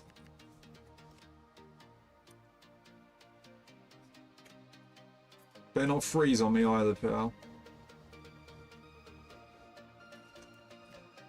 Oh god, look at the rares I've run out of. Christ. I'm gonna have to open another. I'm gonna have to get some provisions done. I'm gonna have to do that now because my rares are gone, man. They are gone. Where are the provisions?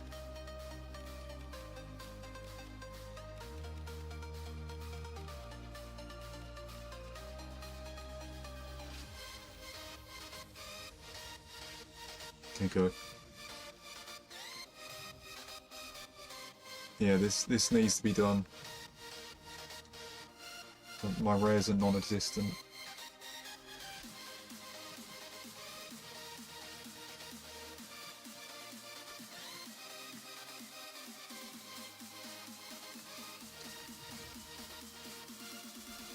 Right, there you go. Yeah, we can get all these done.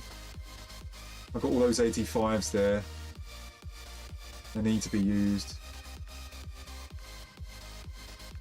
If any of you guys are not doing this, by the way, I encourage you to, because it's going to keep the upgrade grind going for you without having to buy a bunch of rares, you know. You can then use some of your your 85 fodder to then get more low rares into the club to then open more packs. So this is what I'm liking about the content EA bring out. They've done all they could here to make things convenient for you to grind all these SBCs, you know. Like, I can't complain about that. They could have just neglected, like winter provisions, they could have just completely neglected all of that. They could have not given us 85 to 87 upgrades. They could have just left it, you know. But they've like put them in there, and it's given us opportunities to pick up some packs that help us grind the game. So I legit can't complain, man. You know, it's legit perfect for what you need in terms of menu content. You know, I run out of a bunch of low golds. Do 5 provisions. Got loads of rare golds again. You know? But it's perfect.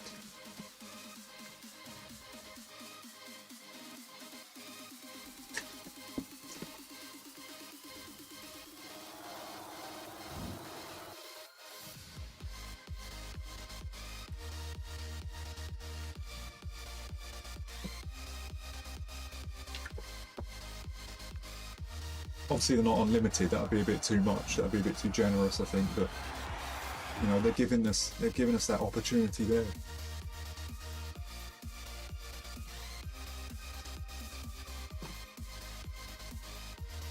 Okay then. Oh shit, I didn't get the 10th 8210 done, did I? So that's going to obviously be the first grind of the day, getting the 8225's, right? That's the first grind of the day, the first grind of the stream. And then once that's done, we then move back into the league upgrades, right? We move back into that and then see what we can get from those. There's a distance between us. It's getting hard to reach out. Alright, just another high card. Haven't seen you in seasons, but all I hear is your voice. It's got to be from storage again. I know my limits. You can break me down, but I'll stay till the finish line. And I've been counting minutes for quite some time. Right, there it is. Just to see you again. The hell? Hang on a second, we still got another squad. My bad. Been counting days So that'll be 20 ×2 packs and then 10 8225s.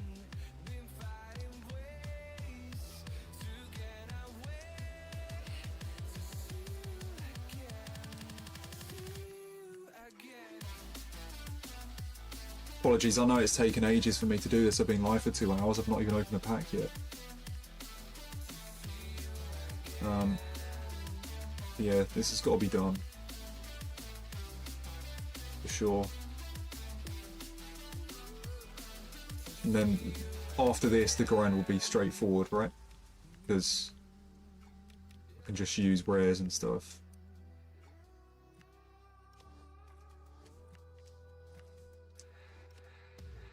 Right, so now it's just rare golds again.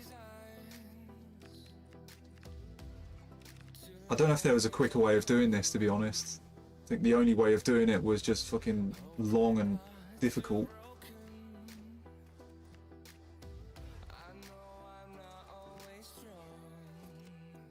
Because of the cards that I have. Obviously if I had a bunch of 83s then yes, but I don't now. I've run out of them, didn't I? So alright, we still need a higher card then.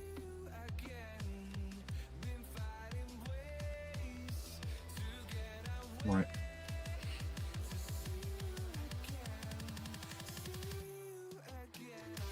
Okay. So, I know it took a while when I was talking about wrestling and everything else. And obviously it was like, you know, because my brain's everywhere thinking about stuff. It took me a while to get this done, but here we are. We've got 10 8225s now, so there it is.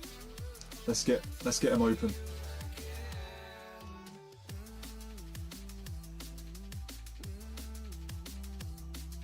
Let's get them open.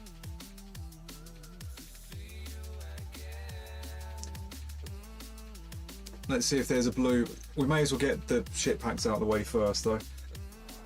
You never know, we could get a blue out of one of those too.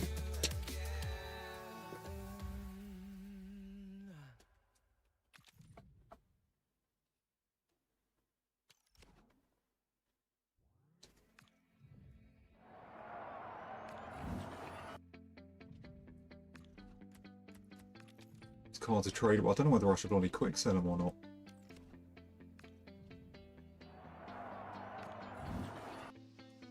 Try and get through these ones quickly as well. Well, the first, these ones anyway. 8220s we'll just go through it normally.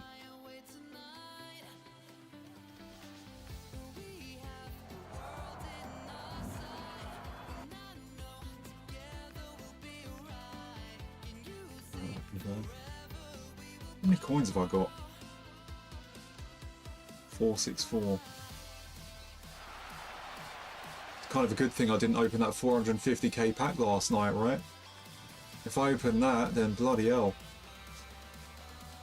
All the coins gone. That means, like, once I've done all of the winter provisions and I've used all the rares from those, then I've got no coins to buy any rares with either.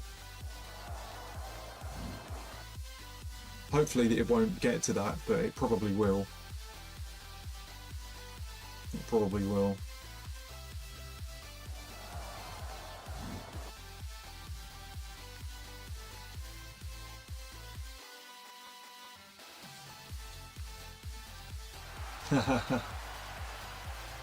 What's up, Seb? Thanks for coming in, man.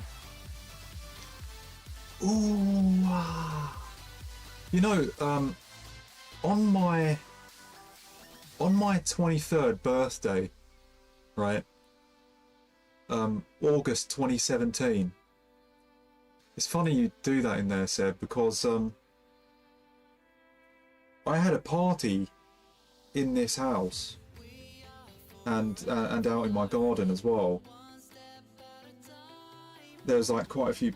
I don't know how many people there were there, but there was some. Only had a few of my friends with me, and like most of it was like my brother's friends, and his girlfriend at the time was there. She brought like a lot of her friends along, and it was a little frustrating because she was saying that she was bringing her friends along, which is like a good chance for me to kind of start talking to a few of them, you know, like some of her female friends. And she brought them along, and she must have brought like, I don't know, there must have been like 7 or 8 of them. And every single one of them had a guy with them. I was like, what the fuck? Every single one of them had a guy, had a boyfriend. I was like, well, why say that to me then?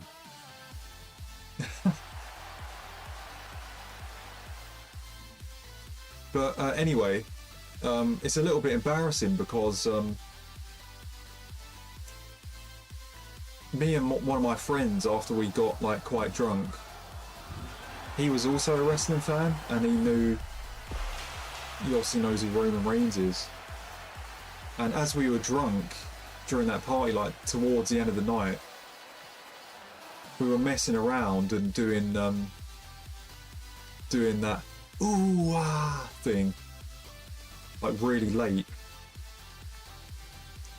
And it was like, yeah, I'm a bit embarrassed about it now, I'm not gonna lie. But I was drunk, so there you go.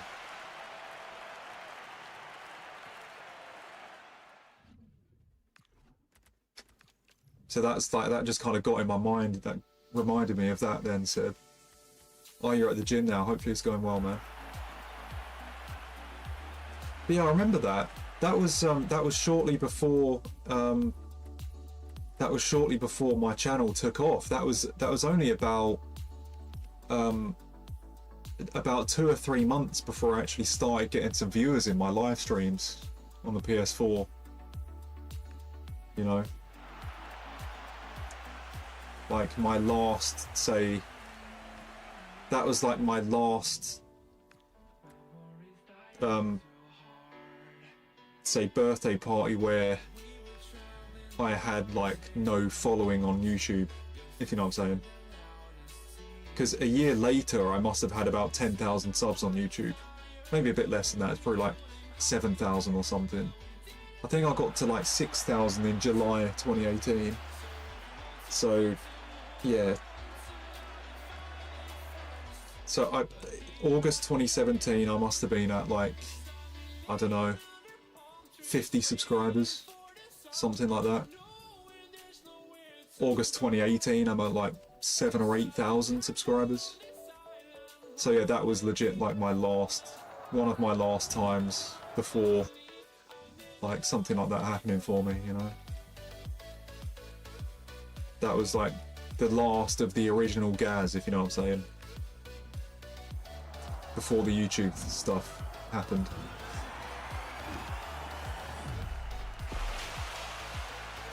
Before any of you guys kind of knew who I was.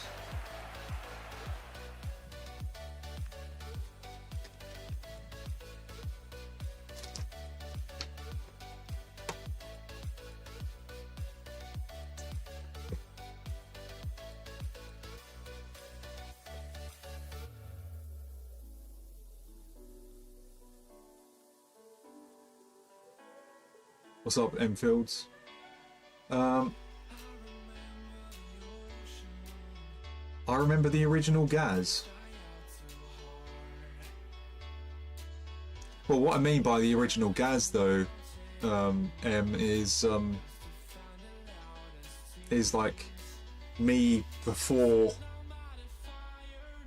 ever like getting any kind of following, if you know what I'm saying. So like, ever since I started getting like viewers on YouTube, that it's kind of changed me then. I'm a little bit more of like, I'm kind of streamer Gaz after that, if you know what I mean. Yeah, I watched you from back then on YouTube. Oh, was you oh, you actually talking about like the videos from like 2016? You know, like me recording videos from my phone. Did you actually watch them back then as well?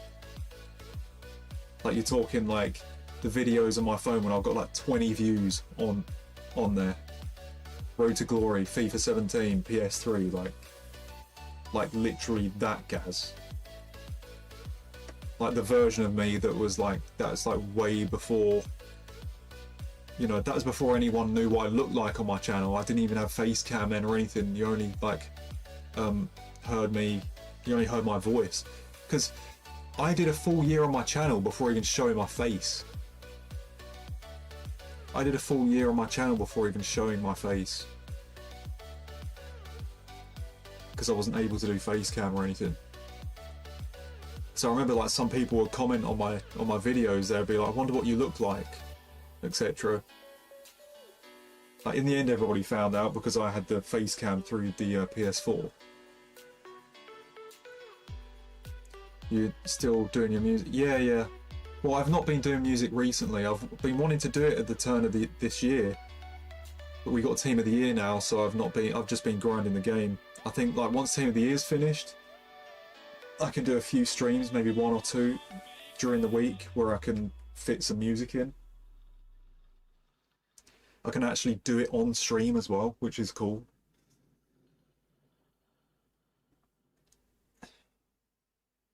And maybe whoever's interested in it can learn a few things. Right, let's get this open. Wow, not even a walkout, holy shit.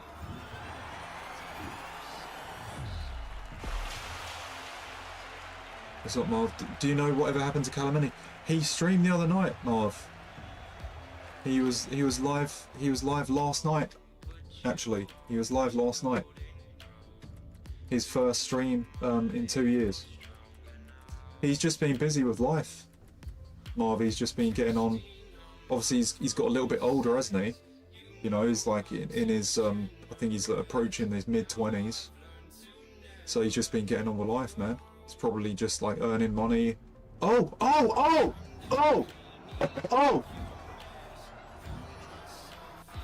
Oh my god, it's blue and gold. It's blue and gold. It's a Team of the Year icon. It's a Team of the Year icon.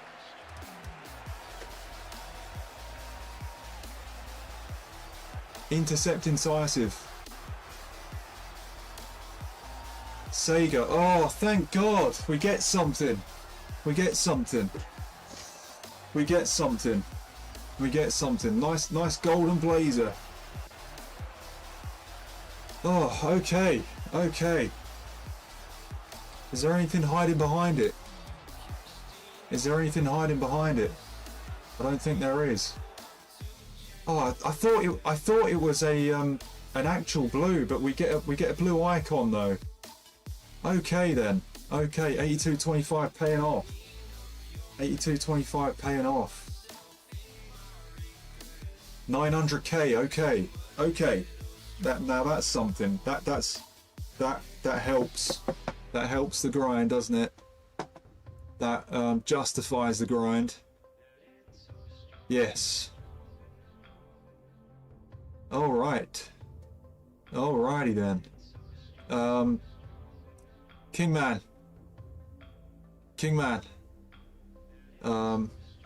This is for you. Yes, the fucking luck is on our side!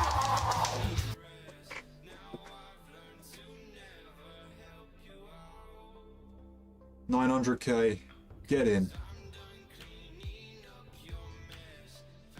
Alright, so my rambling and doing the SBCs really slowly has paid off. Okay. Look at that. It's always nice when you see an upgrade on the number, huh? 900k card. Let's have a look at it. Gold incisive, gold intercept. CDM, CM. Is she a Patry replacement?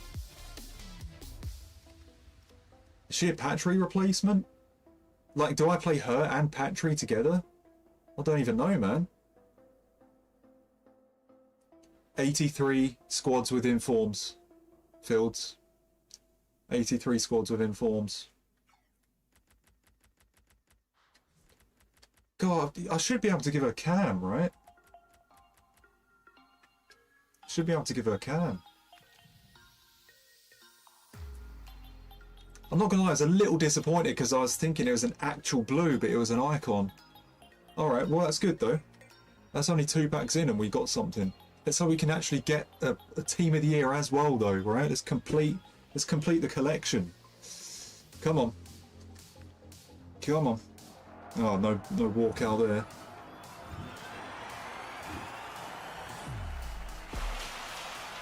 No walkout there. The good thing about this too is that it gives us more low fodder again. For more upgrades.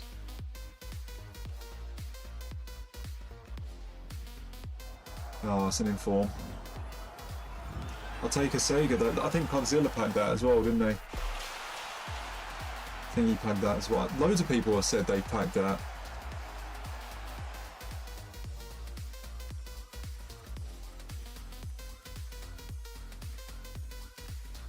God, look at these bloody dupes now. They're gonna be congested again.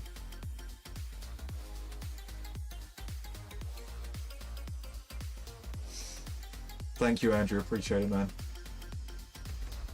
Oh, just a gold walkout here. Feels weird seeing a gold walkout after what I just saw. The blue one.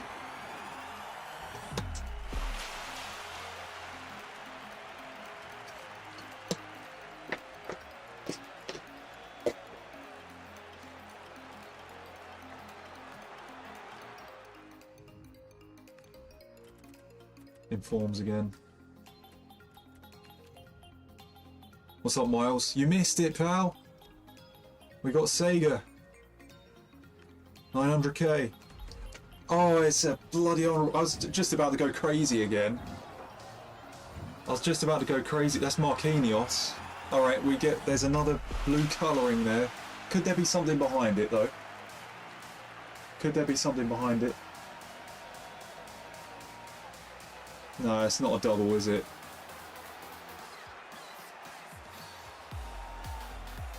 Okay, I will say a big thanks to EA for actually being generous for letting us have these packs as well, because I don't think they wanted to get these in there.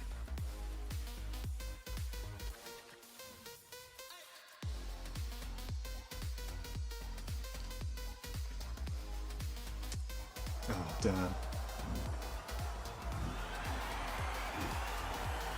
Ronaldo. Oh, look, the dupes. Okay,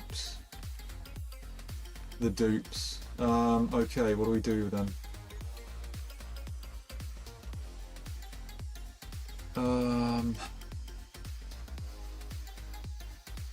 What do we do with the dupes?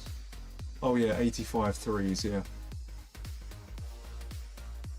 85 threes. Yeah. Yeah, she is usable. I wonder if I could position change her, if I could like put a cam position on her, because I think she'd be better there with the stats.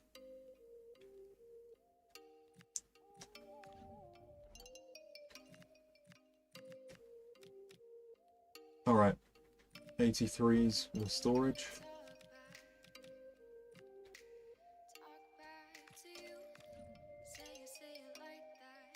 Just going to put them straight in, I can't be asked to save.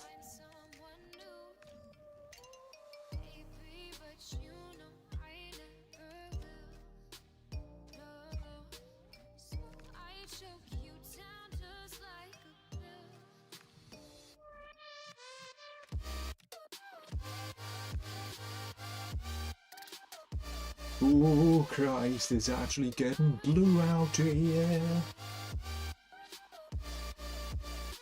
So let's hope there's going to be another one. There'll still be a grind after this though, guys. There will be. Like the league upgrades. Because I did the provisions.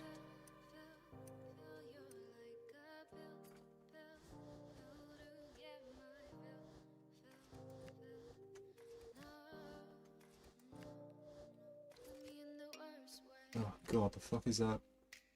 Don't let me sleep. Never say you're sorry.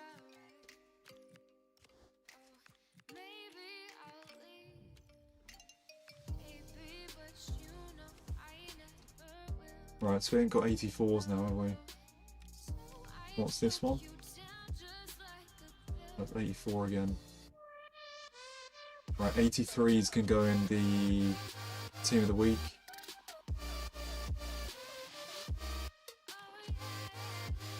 Yeah, that was the reaction. God, I was a little bit disappointed. I thought it was a actual team of the year, but I'll take a 900k icon. Like, yes, 100%.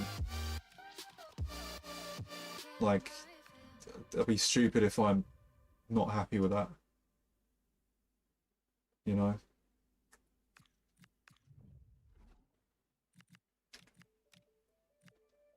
We just need to get the blue as well to complete it, you know?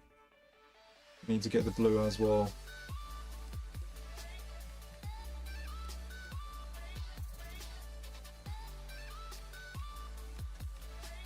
Yeah, I'll have to look, Cammy. I think she does. I think she does. It's interesting because I've got the cam position, and so Patry and Sega both get the same position, CM and CDM. She's got gold incisive. Yeah, we would prefer that to be Ibra, to be fair. Yeah, we would.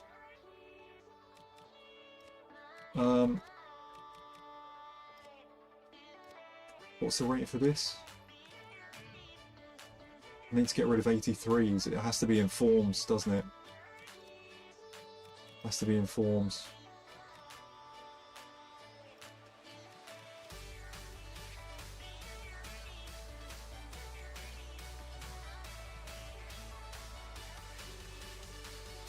Oh, 84s. Well, my 84 dupes are gone already. Okay, fuck it. What do I do with 83s then? What do I do with 83s?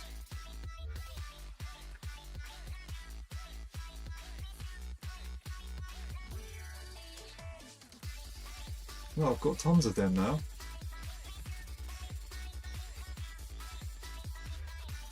Do any of you guys know what to do with 83s? Do we just put them in upgrades? Or because we can't... Obviously we need them for tomorrow too.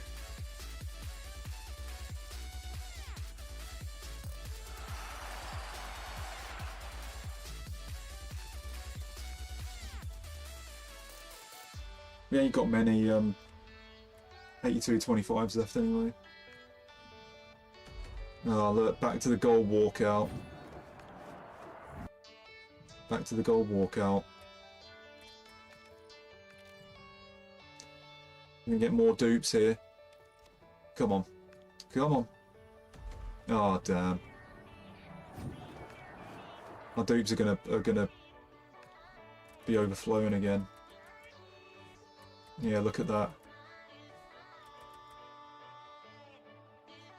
I've got to get rid of the 82s.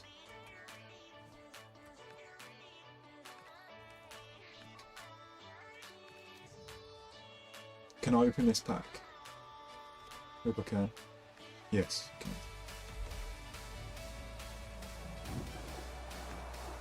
I tell you, it's so satisfying. I finally see a blue and gold. Finally see a blue and gold. Now once again, look at this.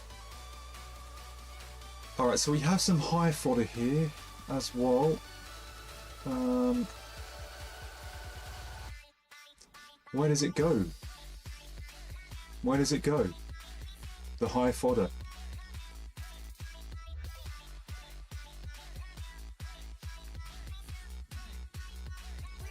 Once again, we probably just have to do what we did before. We have to do what we did before. We've got to use a team of the week, and then we've got to use a few high-rated cards from the storage, and then put in a bunch of the low cards along with it.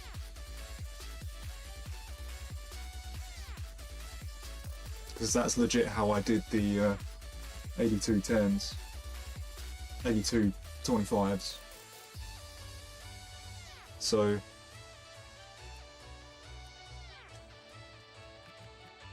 put in some high. So a few 87s or something. Look at the 88 dupes I have now, Christ. So put in a few of these, and then we put in the low ones.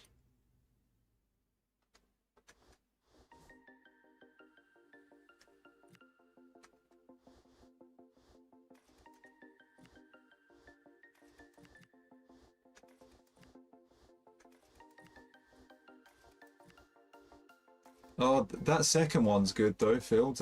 That second one's good.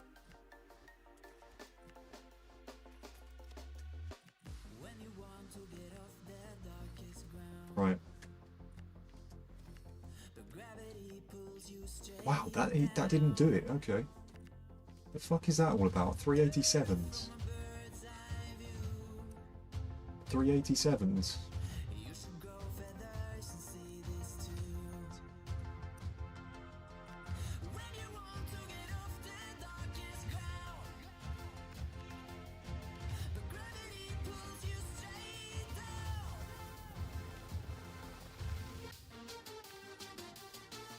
Alright, same thing as before. Have I got any duping forms?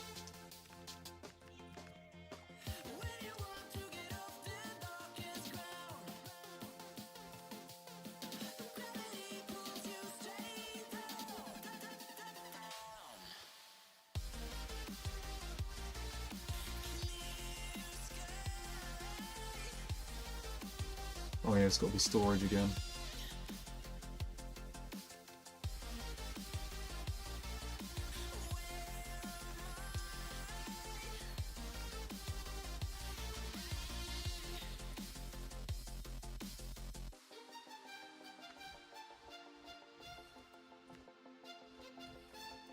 It's got to be 4 of these cards, I think.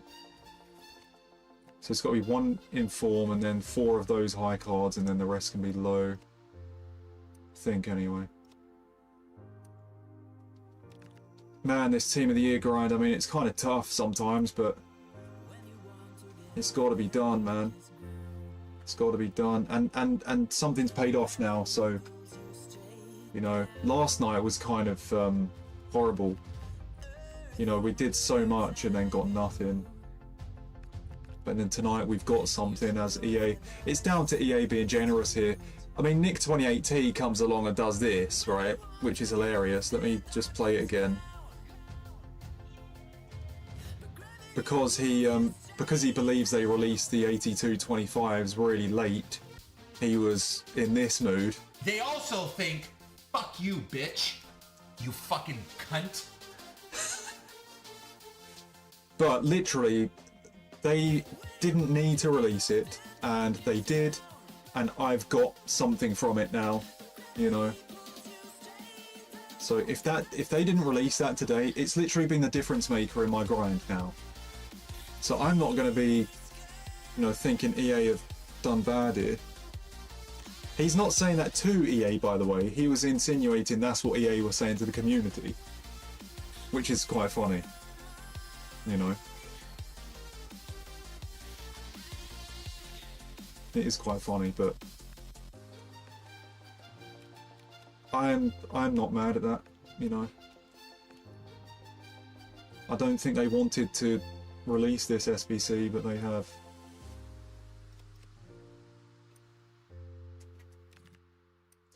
All right, once again, 4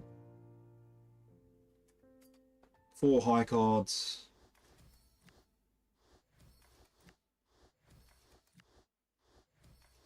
In form.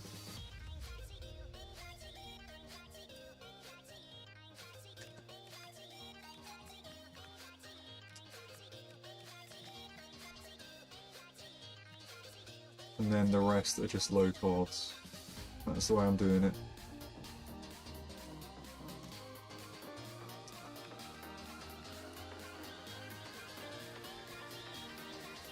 Hopefully you guys are enjoying the stream anyway, this little grind I'm doing. Hopefully it's a decent watch for you. I know the pack was a decent watch. I know that was. Oh! Oh! oh, the hell, oh, you know. I wasn't actually doing the hell thing when I got the team of the year. It was literally like, oh, there's a blue, you know.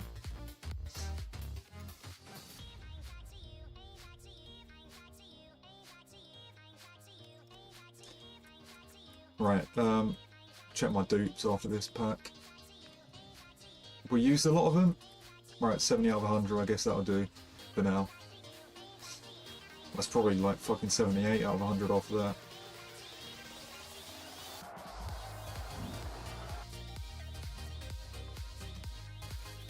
Oh god, man, look at that. How many's that? That's 8, so that gets us up to 90. Damn. Alright. I'm gonna quick sell because I know there's gonna be more dupes here. Again. Oh, look at the state of it. Oh, there's only 6 there. Alright, we might be okay actually. We might be okay. If there's less than 4 dupes, this next one we get to another 82.25. It's a walkout, but I'm gonna skip it. There's no blue. Now that's a joke. Now that's a joke. Okay. Well, let's just put them in quick, actually.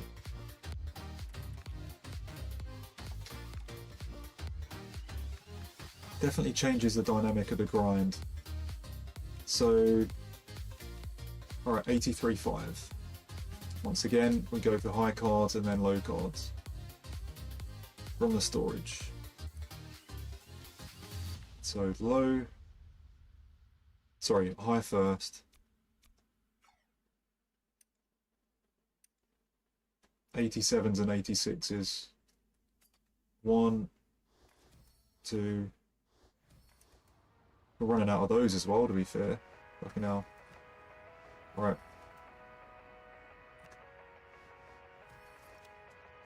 Probably be a bit much using 88s, wouldn't it? Let's not do that.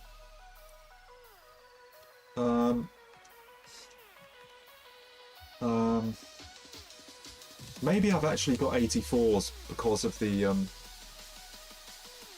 maybe I've actually got 84s. Let me just check it in the storage.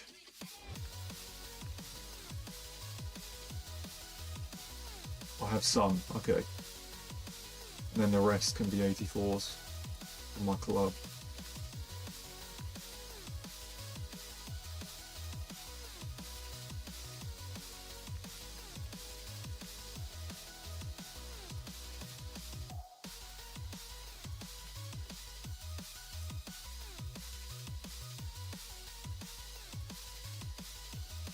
Oh, that's something 85 in. Oh,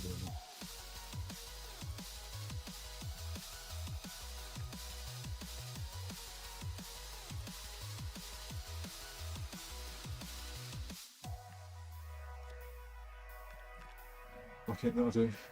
Just wasted an 85, but it doesn't matter.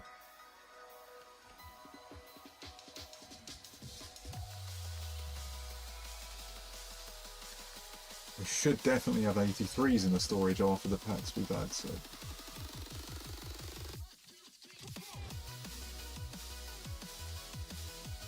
Yeah, we do. Thank fuck.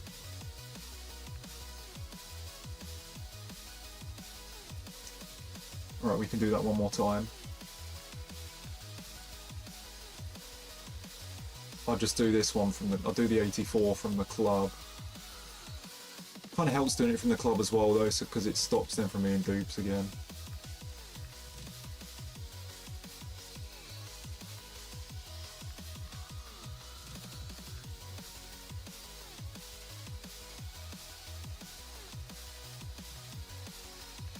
Right, and then the last 83.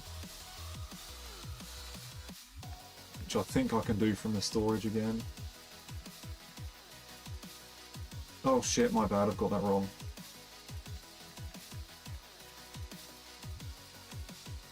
There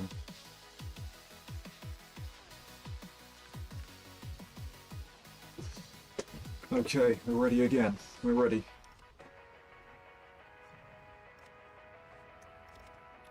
An actual Team of the Year card, please. We've got honourable mentions, we've got icons. We need the original blues now.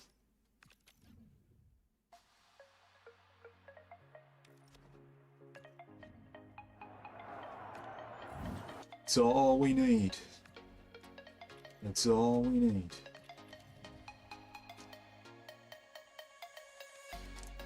Come on, pal. These are the bad packs. Those 85 threes, I've opened so many of them, so we could be due something with that too.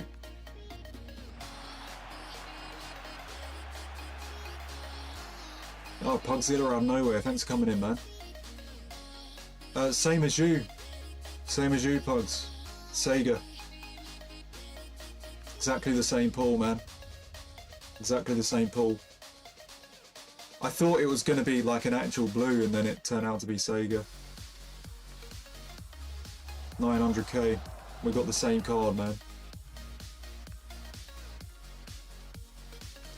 I still haven't seen your reaction to packing Sega when you packed it last night. Did you pack anything today? You was live, wasn't you? What did you pack today? Hopefully you packed something else. I got it from the 8225 as well.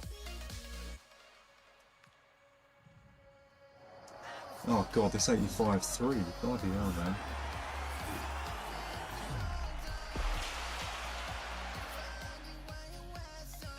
Don't know if anyone clicked it real too hard. Ah, don't worry, I'll find it, man.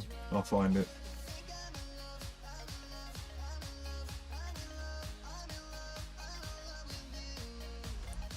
Another walkout.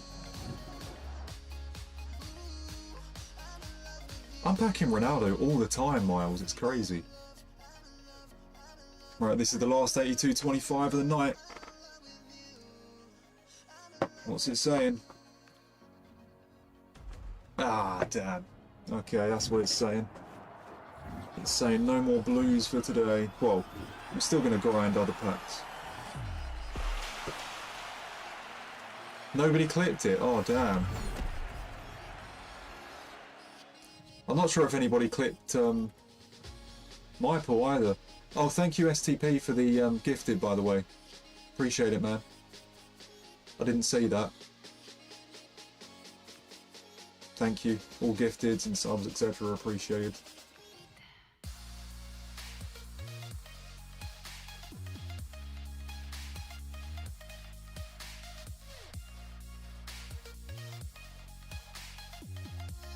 Yeah, Pugzilla, it seemed like a little bit of a... Yeah, same here, man. I was the same. It was such a nice feeling seeing the blue and gold, right? Such a nice feeling, isn't it? Yeah, Pugzilla, it seemed like a little bit of a... Hang on a second, yeah, I clicked on my stream, sorry. I was the same. I was just seeing if anybody clipped my pull as well.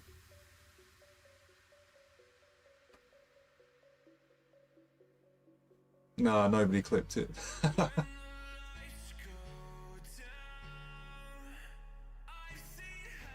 But yeah, I was watching your stream like 2 nights ago, and it was oh, 30 coins back. Okay. Oh damn! I was watching your stream a few nights ago, and you were saying that it was quite frustrating at the moment because you didn't even get, like, not even an honourable mention at that stage. Like, not one Team of the Year, not one honourable mention, not one icon. And, yeah, then last night you eventually got the icon, so that's good, man. Not on Twitch, but I can do on YouTube. Yeah, Miles. That's all good. I can like, click my own stuff as well. Oh, it was the icon pull that made you do the gifted sub. Oh, thank you then, STP. Thank you, man. It's a shame I can't bloody see the notifications. I still need to sort out Streamlabs. I appreciate that. Thank you, man. I got Sega. AJ, I'll show it here. I got Sega. 900k card. So we've managed to get something in the end. There you go, right there. Right there. Now I don't know what to do about it. I'm not sure what to do. She gets CM, CDM. I've got Patry as well. It's a very similar card to Patry, to be honest. It's a very similar card. She like can just replace her straight away. Do you know what I'm saying? It gets everyone better chem though, to be fair, because my Benzema's lost chem. He has only 2 chem with Patry in there, as you see. So maybe that helps a bit. I don't know if I should play both of these, Patry and Sega. Like both of them together. It's the height issue then, isn't it? I need a bit of height in there. You know? You've got 5'9" and 5'7". So I need to see like what I can do about it. If Sega got cam, I'd actually start her there because of the gold incisive. But she doesn't get cam. If I can give her cam, that'd be class, man. Because she's got the stats for it. Passing and the incisive. She's definitely got the stats for it. Bloody dribbling. I mean, she's got great defensive stats too, though. Great defensive stats too. You know. So yeah, I need to see what I can do about that, because I've got 2, like these pools I've got, they play in the same position kind of, don't they? So, you know, Patry is CM and CDM, and Sega is CM and CDM too. So I need to find out what the best thing is here, man. I need to find out what the best thing is. Get her on the bench, obviously, like at the moment before I decide what I do. But you know, ideally, I'd like to see CDM or Cam, because she's got the perfect play styles for both those positions. Like, she's got gold intercept, which is perfect for a CDM, and she's got gold incisive, which is perfect for a Cam. So it's kind of like right in the middle, isn't it? It's right in the middle. So yeah, and then obviously you've got Patry here that has gold anticipate, which is perfect for a CDM too. So yeah, I have to see what the right thing is here, man. Let's see what the right thing is. But we've still got more packs to go, haven't we? Still got more packs to go. I'm going to do a little bit of a league upgrade grind again now. Just try and make the most of that, if possible. Just use everything I can. Got to save 83s though, right? I think I can use 83s from my storage, but I won't use them in the club, you know? I think that's what I'll do. I use them in storage, but not in the club.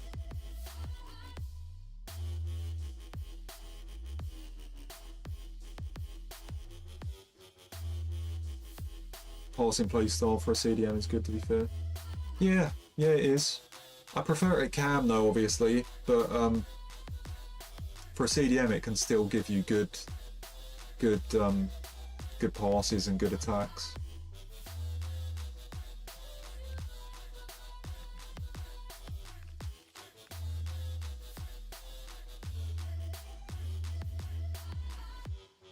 Oh wow, have I got no like 75s in the storage then? It's just 83s.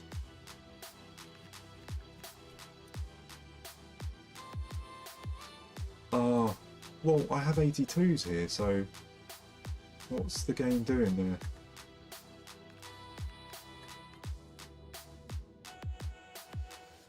Oh, height alone, my bad.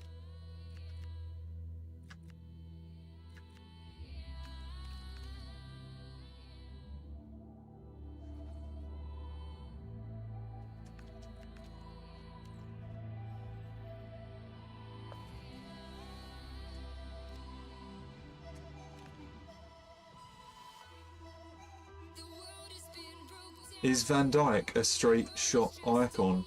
Oh, are you saying like he will be an icon? Yeah, I think he'll be an icon. Yeah, I think he'll be an icon. That's 2 Premier League titles, a Champions League. He's won an FA Cup, Carabao Cup. He's won a Club World Cup. Yeah, I think he'd be an icon. Yeah, yeah, he would be. Yeah. It doesn't make sense though, because you're talking about company there as well. Company should be an icon. Company should be, yeah, as well. That's a bit harsh, like him just being a hero.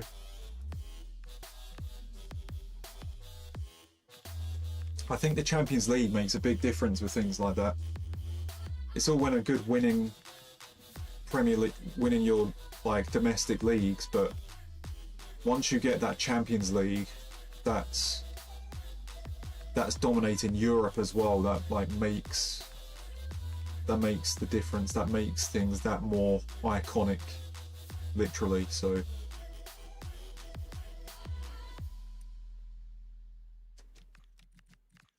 Yeah, I'd say Van Dijk has the has that iconic kind of aura because of the Champions League as well, because that kind of cements careers, doesn't it? You know, you can be an amazing player, but then you go without that Champions League. You know, I mean, I don't even think Ibrahimovic won a Champions League. And he's got a bloody icon card. But Ibrahimovic is Ibrahimovic, right?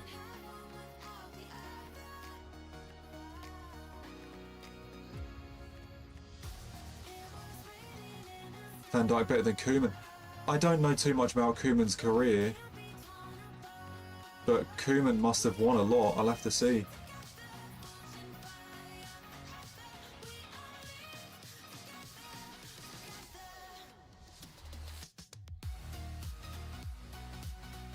Could just check it now.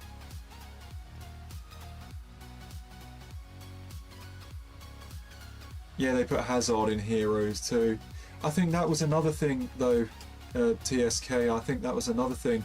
If Hazard won a Champions League, it'd have been an icon 100%. You know, once again, like he won a few league titles, he had some really, really good seasons, but he didn't win a Champions League. They kind of, I feel like that's like the difference maker for certain cards. You know, like with EA anyway.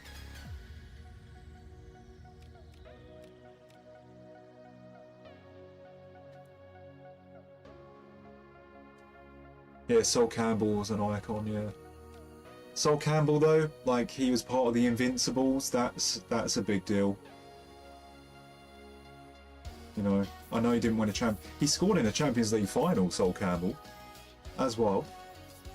He scored against Barcelona in the final. So that adds some credibility.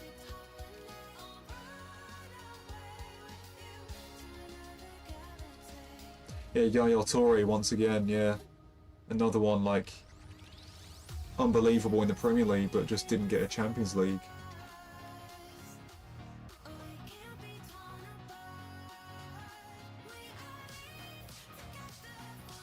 Yeah, I mean, there could be arguments. You know, people could talk about maybe like Alan Shearer as an icon. Alan Shearer, he never won a Champions League. All of his like successes were in the league. I think he only won the league once with Blackburn, and then the rest of it was just like high-scoring seasons at Newcastle.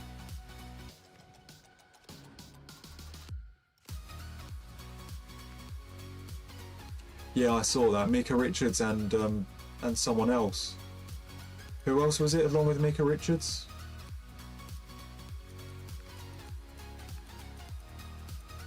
Forgot who it was.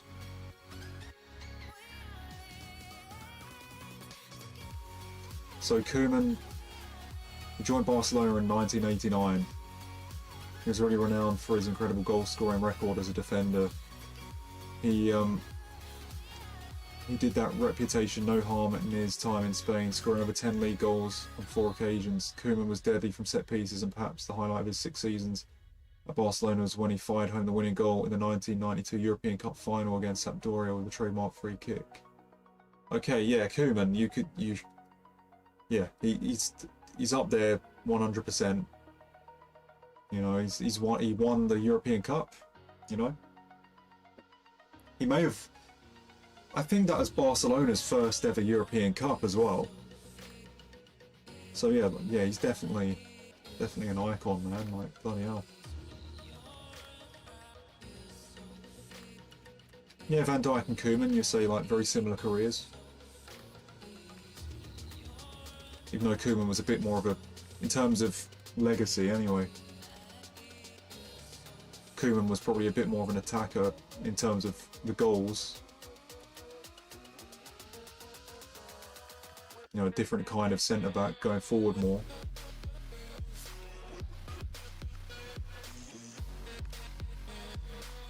Yeah, that adds as well, Adrian. Yeah, Shearer has like so many goals in the Prem. Yeah, I think he still is the top, isn't he? I might be wrong. So yeah, like, you've got to be an icon for things like that. Dog. Oh yeah, Fabregas and Micah Richards. I would like to use Fabregas at Cam, to be honest. I think that'd be really good, man. I think that'd be really good.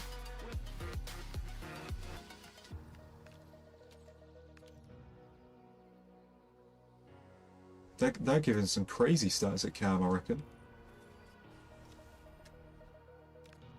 I'll always remember the start of the 2014-2015 season. You knew on the first day.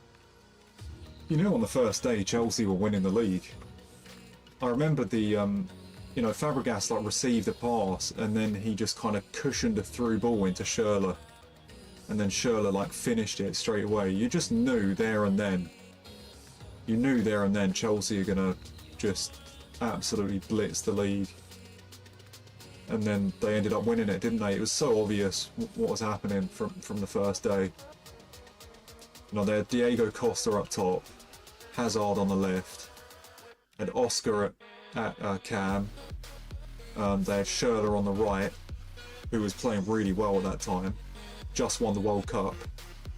And then you had Matic and Fabregas at centre mid. I think it was John Terry and Gary Cahill centre backs. I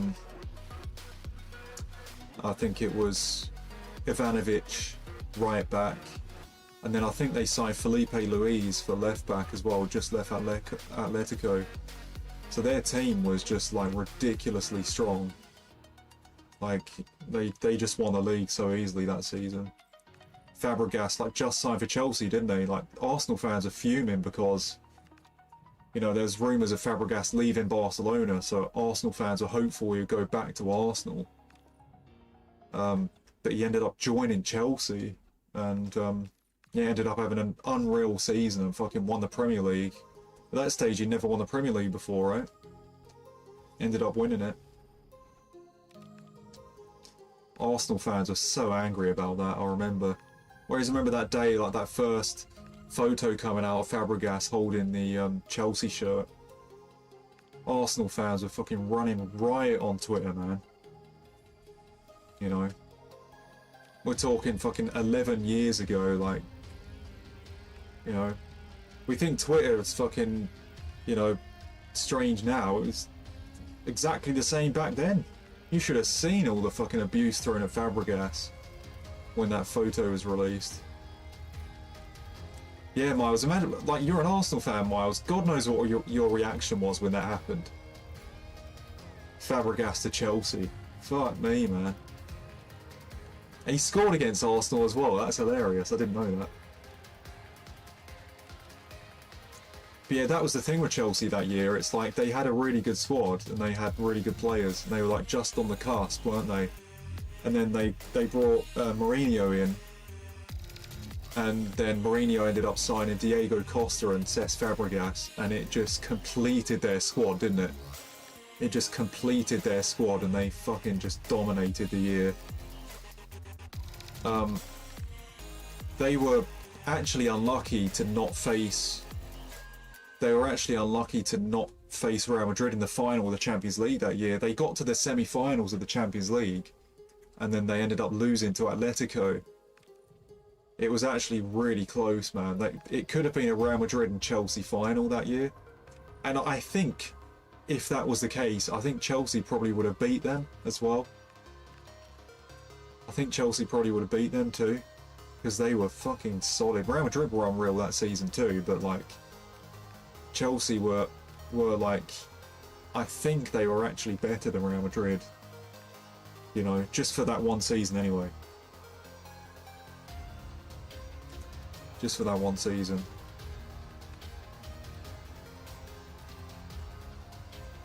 I'm going to say now, I think I've got my years wrong there. I'm talking about Chelsea Atletico, that's 2013-2014. That's 2013-2014, that is. Yeah, I think Chelsea actually got knocked out of the Champions League in 2014-15. I can't remember who they lost to, but they got eliminated quite early. Because in 2015 it was Barca-Juve in the final, wasn't it? I don't think Chelsea got that far. I think they may have lost in the quarters or something, or the last 16. But still, that season anyway, like in the league, Chelsea were just fucking like, yeah, you couldn't stop them. You couldn't stop them. They went to shit the season after that, but like, man, as I say, it was on that first day, that Fabregas assist. I think it was Chelsea-Burnley. Chelsea just battered them 5-2. And you could just tell like straight away what was going to happen. Like, just give them the trophy on the first day, man. You know? So good. So yeah, based on that, I'd kind of like to use that Fabregas at Cam, do you know what I mean? Based on that.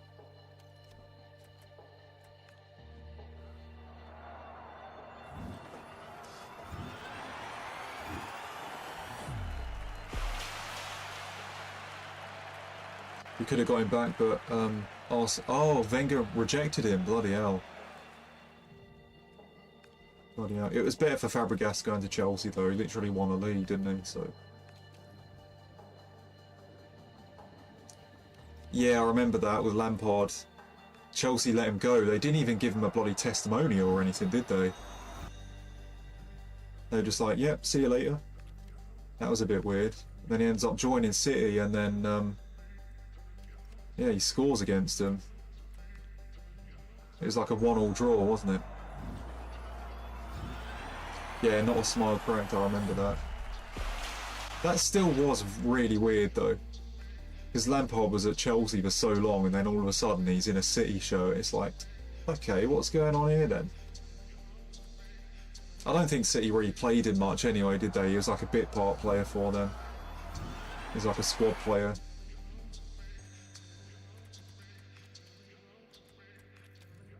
All he had to do was wait 1 year and he would have been a perfect replacement for Xavi.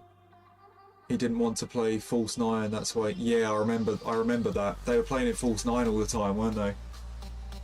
I remember that. He was getting goals though. He was getting goals, TSK.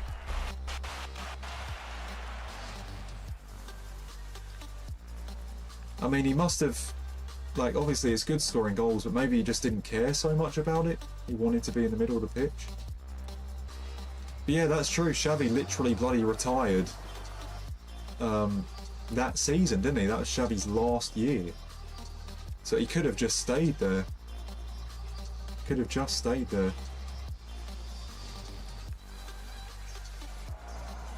But he still did well at Chelsea though, didn't he? Still did well. And also that year they won the Champions League, didn't they? Barcelona. So that's some choice for Fabregas in terms of the destiny of it, right? Do I go to Chelsea and win the league? Or do I stay at Barca and win the treble? You know? You know what I'm saying? Because that's what ended up happening. Barcelona won the treble and Chelsea won the Premier League. What would you choose if you knew that would happen? If you knew what trophies you would win, what would you choose? Fabregas was too good for bench and too weak to be put over Shelley. Yeah, exactly, man. Exactly. It's a weird position for him. It's a weird position for him. But at Chelsea, it was like the perfect position. I think, like, at centre mid, they had Matic, who was in his prime at that time, and then Fabregas. They needed that kind of technical player alongside Matic, didn't they? Fabregas was like the perfect player for it. And then they just started fucking battering everyone. But yeah, guys, if you watch that, Chelsea-Burnley, 5-2. You see that Fabregas assist? First time cushioned through ball. It was insane, man. You could tell just from that one game, like, Chelsea were winning the league. Just from that one game. Yeah, the one to Schürrle, yeah. You know, he's let the ball bounce and then like cushion the pass, and it's like the perfect ball into him. Schürrle just finishes it straight away. I was watching it live, I'm sitting there like, holy fuck. Like, Chelsea are gonna be fucking insane this season. You know? And they were. They were. They won. They literally won the league.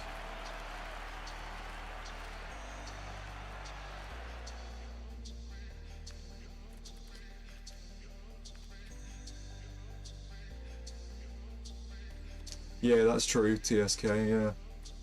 That's true.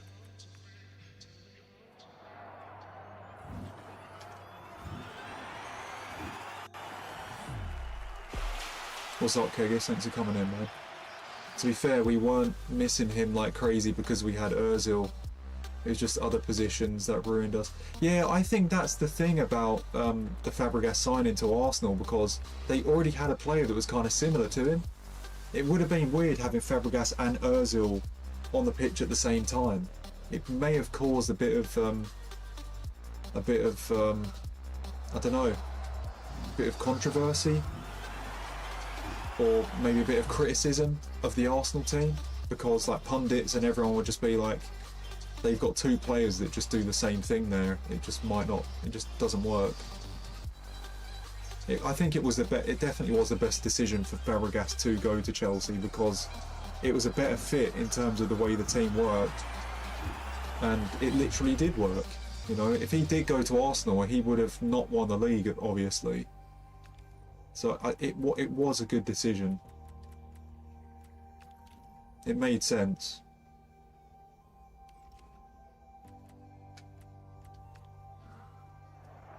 Like, I know Arsenal, like, you've got the nostalgia, and that's where, you know, his chance came as a professional footballer, but like, Chelsea genuinely was the better fit. It genuinely was. Yeah, Kegis, I got Sega today. I got Sega 900k card. I'm a bit unsure about what to do with her though, because of the position. I've got Patry at CDM, and I've got Sega as well that only gets CM and CDM too. I play 4-2-3-1s or 4-2-1-3s, so I only use CDMs and cams. So I'm not sure who to fit in. Do you know what I'm saying? If Sega got cam, then I'll definitely put her there, but she doesn't get it. So maybe I need to look out for position changes. Position change evos, you know. I think that's what I need to look out for.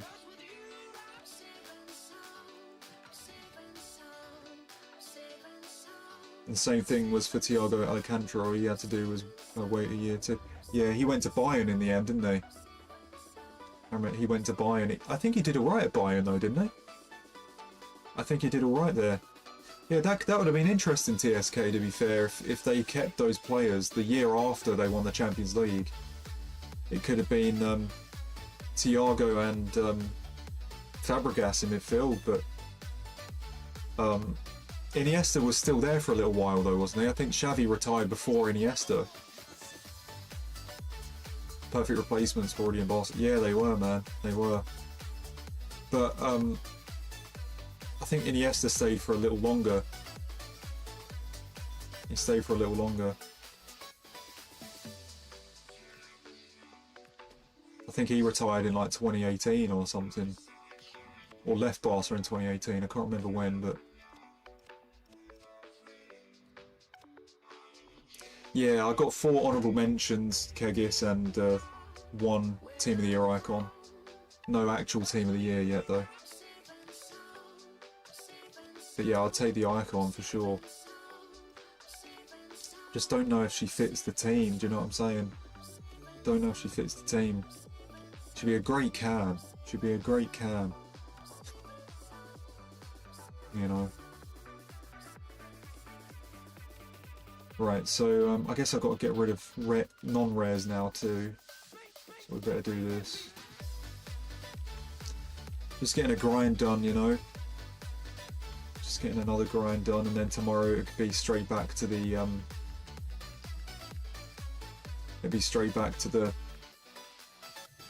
8225's. Thank God they released it though. Thank God they released it. Pugzilla, I don't know if you see this, you might find this funny, but I've made a stream meme out of this. Nick28T was on stream earlier and he was complaining at the 8225 coming out really late. Because he thinks it should have been released like 4 or 5 days ago. And this is what he said about it. This is what he was saying EA was saying to us. They also think, fuck you, bitch. You fucking cunt. He got his bloody word out, like, he hesitated on the word, which is hilarious. Oh god. But yeah, that 8225, like, I'm just grateful it's there, because they usually don't do stuff like that. They usually don't bring, like, a pack out a few days before the promo ends. He's like fuming with it, because it should have been earlier. And he's saying, like, EA are sticking their middle fingers up to us. Bloody hell.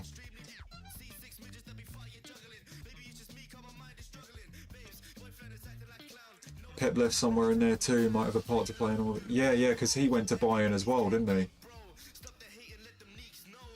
I wonder why Pep left Barcelona. That's got to be annoying for him though. He never won the Champions League at Bayern, did he? Never won the Champions League at Bayern. Only 1 Champions League at City too, for Pep. Only 1 Champions League at City. With how great of a manager he is, like, it's got to be frustrating for him that he's only, like, got 1 Champions League. I think he's won, I think he won 2 at Barca, didn't he? I think he won 2 Champions Leagues at Barca. And, then didn't win a Champions League at Bayern, and he's only won 1 at City, so he's won 3 Champions Leagues overall. You would have thought he probably would have like 5 or 6 by now. Oh shit, I've got the premium, my bad.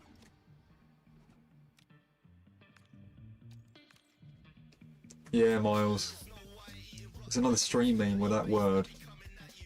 I just found it so funny the way he said that. I couldn't stop laughing, so I was like, yeah, I'm gonna fucking clip that shit. Fucking hilarious, man. Fucking hilarious.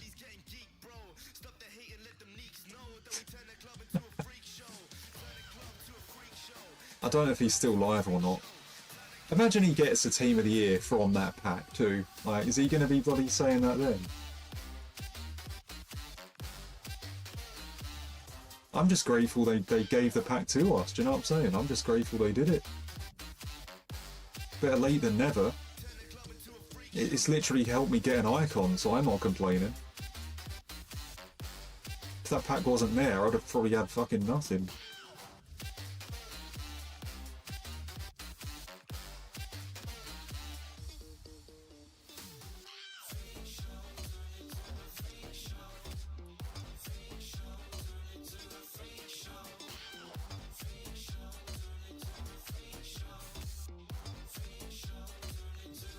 probably left because of the board. So much longer at first because they actually gave him.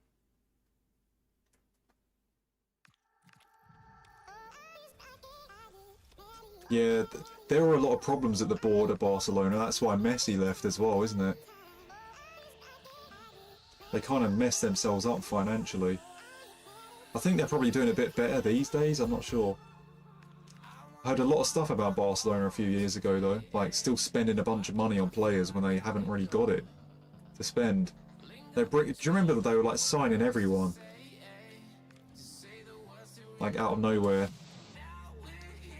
They're signing like Lewandowski. They even signed Memphis Depay, didn't they? Did he do well at Barca, Depay? I think he did okay from for a little while.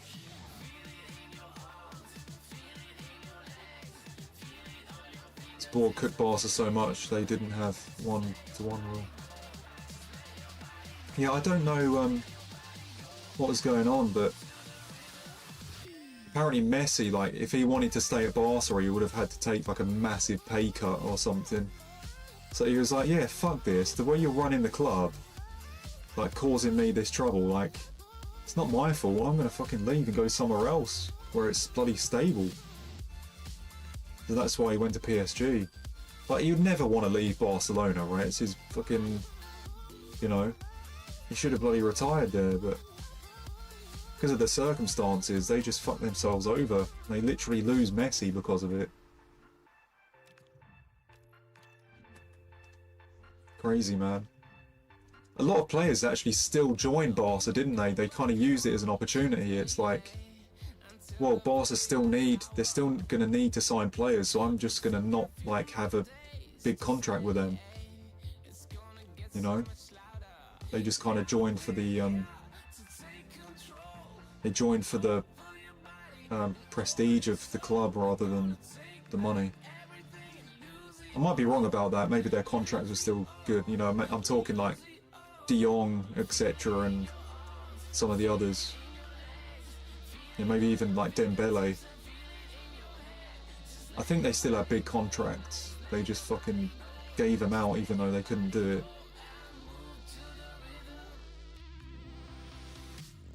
De Jong was close to leaving Barca quite a few times, wasn't he, because of that situation?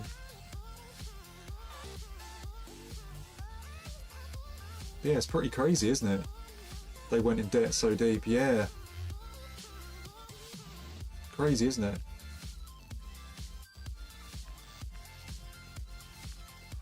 Messi was fuming with that. He even had to do a whole interview about it, didn't he? You know, he went public and he did like a whole hour interview talking about the whole situation. I remember watching that, just like the translated interview. Like, Messi never does anything like that, does he? He never comes out and like does a huge interview about, you know, what he's gonna do and about like why he's doing something. But he ended up doing it because the situation was that bad. That interview before leaving Barca.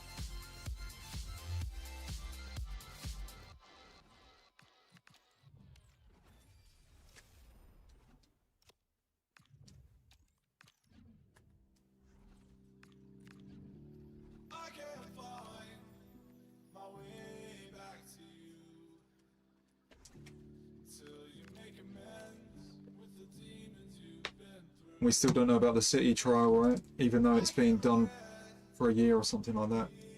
Yeah, I don't know what's going on with that. The FFP thing.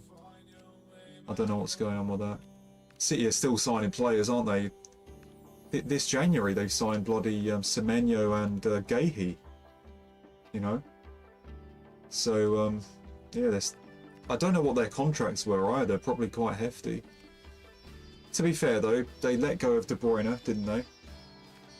They let go of De Bruyne. I think they let go of a few others too. But yeah, they got Semenyo in there now and Gahey, so... Semenyo from Bournemouth and Gahey from Palace. All these kind of like talents in the Premier League, they're just being picked up now, aren't they? Like Mbeumo at Brentford, United get him. Cunha at Wolves, United get him as well. And then, you know, we're talking about Semenyo as well. He was doing really well at Bournemouth. Now City have picked him up. You know, you think Mateta's going to be signed by someone soon as well. And then, once again, there'll be, like, chances for other players to start making an impact at the smaller clubs. You know?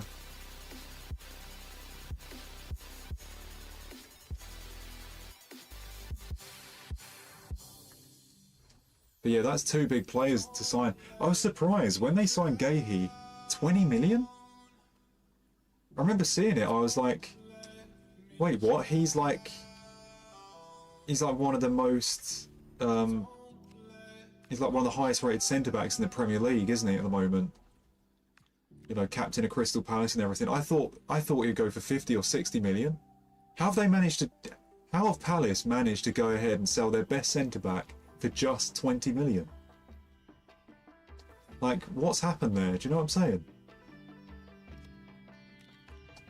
Like, if I'm Palace, right, you're giving me 50, 60 million, man. This is our best centre-back. You know, 20 million, they literally accepted that. They literally accepted 20 million. I mean, in today's football, right, with the prices the players go for, what a cheap fucking signing that is. Like, how have City done that?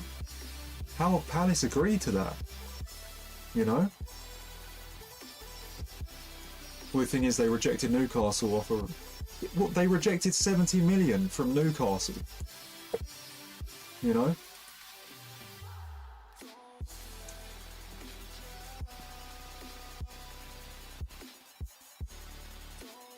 Oh, is that what it was? His contract was actually up. Yeah, I forget about that. Sometimes they sign, don't they, before the contract? Like, slightly before the contract ends, so then it makes things cheaper. That's what it is. If he still had 2-3 years on his contract, it would have been 50-60 million for sure, though. Like, that's why it was 20 million. I didn't actually realise that. That's why. When did... Oh, like a season or two ago. Kind of bad business from them, isn't it? You know, that money they missed out on. But I guess they had his services for a few seasons. You know.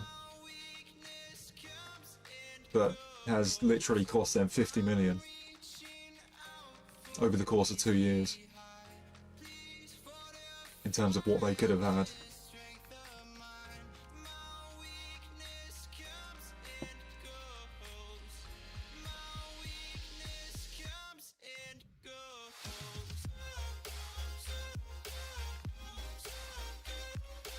He wanted Liverpool, but our wage structure wouldn't allow that 300 level. Yeah, Liverpool, they pay a little less, don't they, than other clubs. They pay a little less. I don't know how much salary's on now. He did sign a big contract like a year or two ago, didn't he? Like a, you know, for a higher wage. His wage structure must be so much higher than the rest of the players. So much higher. I'm guessing Salah and Van Dijk, their contracts must be like, you know, 200k plus, maybe more. And then the rest has got to be like 70, 80k or something. 70 or 80k.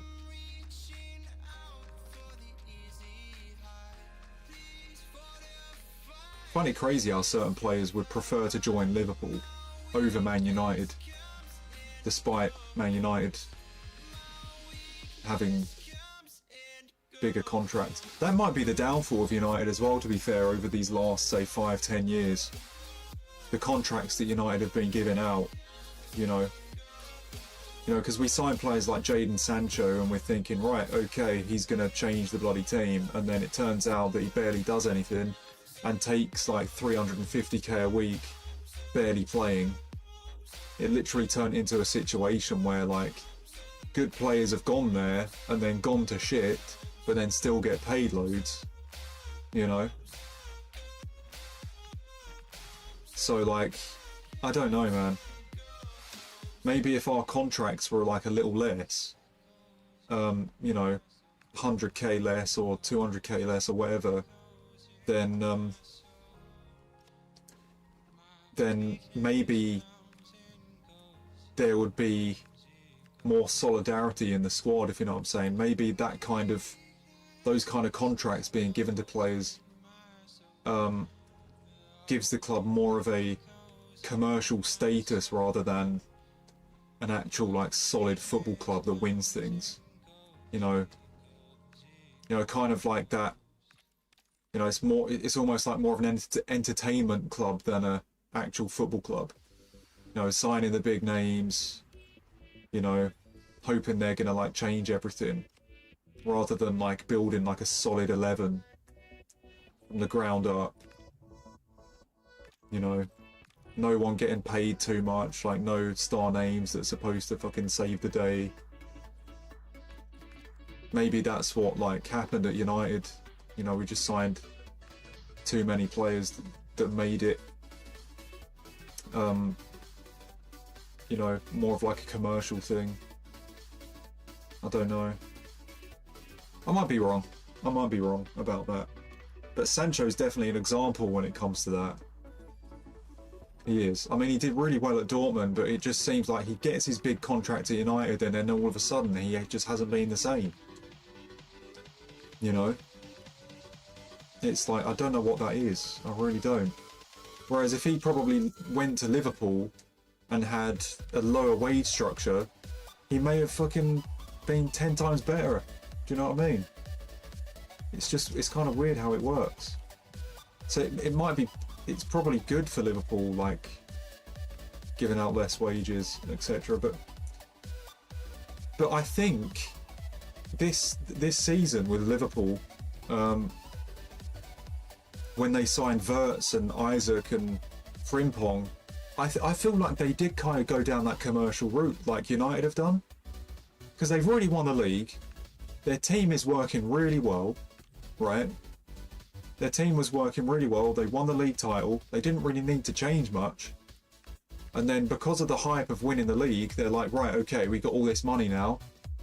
Let's sign Isaac for fucking over 100 million. Let's sign Wirtz now for over 100 million. So then this is going to make us unbeatable. Sometimes it ends up being worse signing those players than actually leaving it. Because when you sign too many star players for too much money and their wages are too high, they start feeling the pressure, and they also don't really fit into the squad because they're not used to it, and it can end up going to shit, and it kind of did, didn't it? It kind of did. You know, because the whole team dynamic is different to what it was. So Liverpool kind of did a United this season, didn't they? They kind of did a United. Signing commercial players for big prices to kind of get that hype going, and it's kind of backfired on them, you know? Yeah, Wirtz is starting to do alright now, yeah. He's starting to do alright now. Well, I guess signings, it's about long term as well. It's not just short term, is it? Like, we're only halfway through the season. Yeah, exactly, Pogzilla. Jota, Diaz, you know, and yeah, Kwanzaa, Elliott, Trent. I mean, that's a lot of players with that kind of Liverpool identity there. Do you know what I'm saying? That were like solid in that setup. Those players were solid in that setup, man. And they should have just did their best to kind of keep that identity going, but they let the players go, didn't they? And then brought in others. So yeah. But yeah, of course, if you do lose those players, you do have to make replacements. Yeah, you do. You do. But I think Diaz should have stayed. I think Trent should have stayed. You know. So, like... But yeah. It's one of those. If things are working, you've literally won the league. Why change things? Why change things? But I guess that's just kind of how football works. I don't know. What's up, Doug? Thanks for coming in.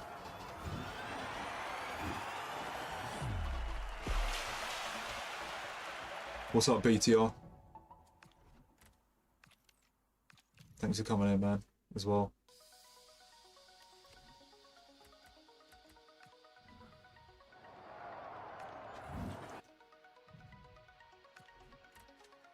I think these will be the last of my packs now, anyway. I think these will be the last of my packs.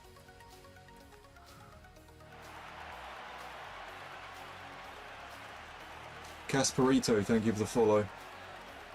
Thank you, man. 5 followers away from... And Doug, thank you for the follow as well. 5 followers away from 3,200. 5 away.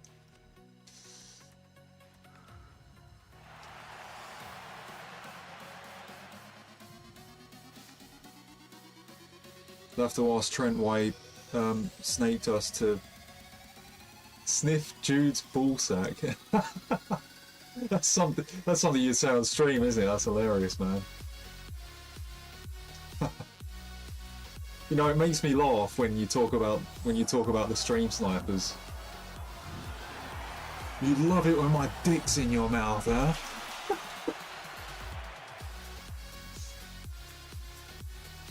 I mean, I don't say stuff like that much myself, but yeah, these stream snipers, they love the taste of it, don't they? They love the taste of it, don't they? They just want to see me angry all the time. I fucking laugh my head off when he says that. But yeah, like, to be fair, Trent kind of joining Jude.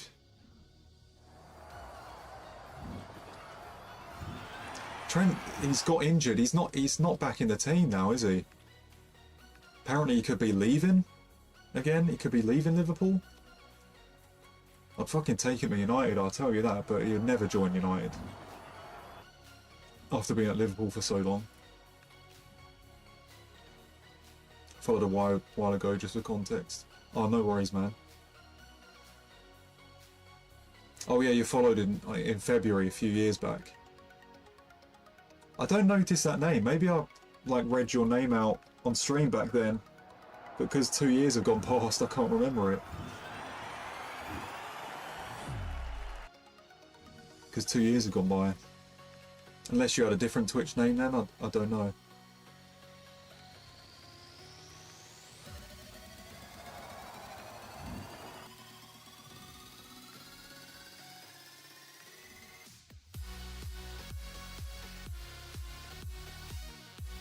I hope I get blue in one of these, man. Just something different. You know what I'm saying? Something different. Just like a small pack and then just seeing that blue pop up. It happened 3 years ago for me. I've got Van Dijk in one of these. Off stream, sadly. Just pops up out of nowhere, doesn't it? That's how it happens.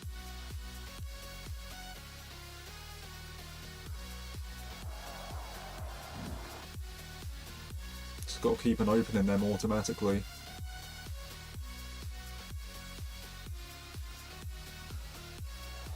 These La Liga ones, bloody hell, I'd love an Mbappe. Holy shit. That Mbappe would be insane. Scored again today, didn't they? But they lost.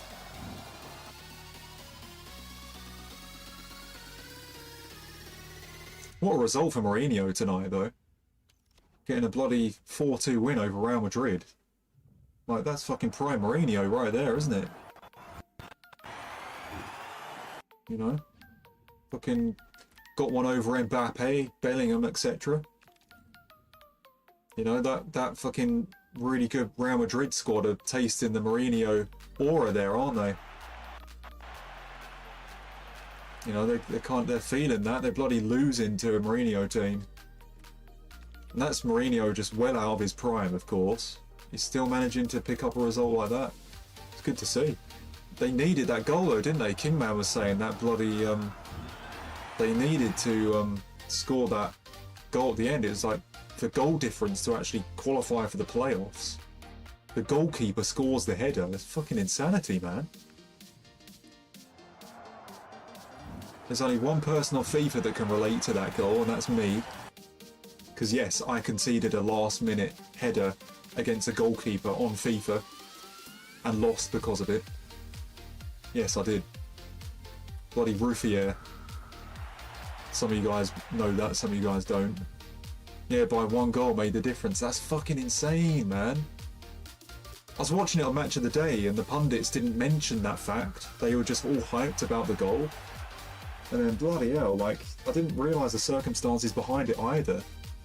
There's obviously a reason why he went forward like that, right? Bloody worked. Yeah, happening at home too. Well, there is another team that happened to in a crucial moment, if you remember. Liverpool. Alisson scored one as well, didn't he, back in lockdown? It helped Liverpool get top 4, I believe. Because they were really struggling that season, weren't they? Alisson goes up the pitch, scores that header, and it fucking... I think it won them the game, didn't it? And they got top 4 as a result of it.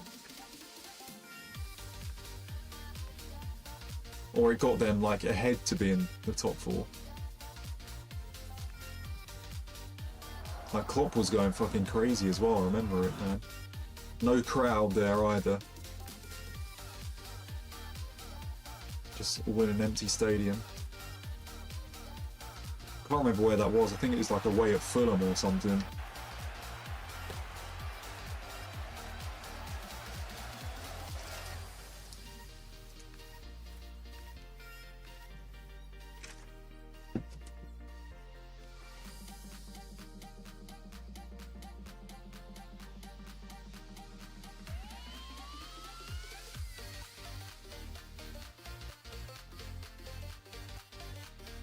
Oh my god, on YouTube someone was mentioning Trump to me. Do you stand with Trump and ICE? I don't even know what's going on with any of that, so... I don't know what's going on with any of that. I try to keep away from politics, to be fair. I try to keep away from real life politics. I like to keep my focuses on sport, you know. Keep it on sport, music and entertainment. That's what brings the world together, pal.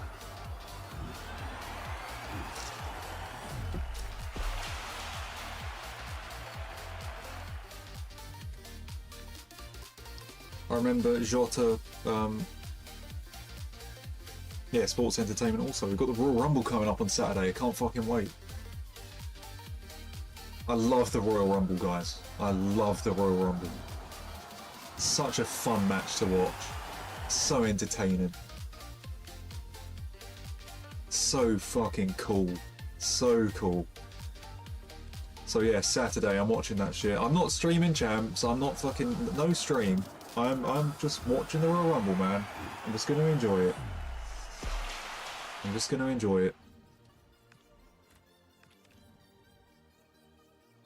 Just going to enjoy it.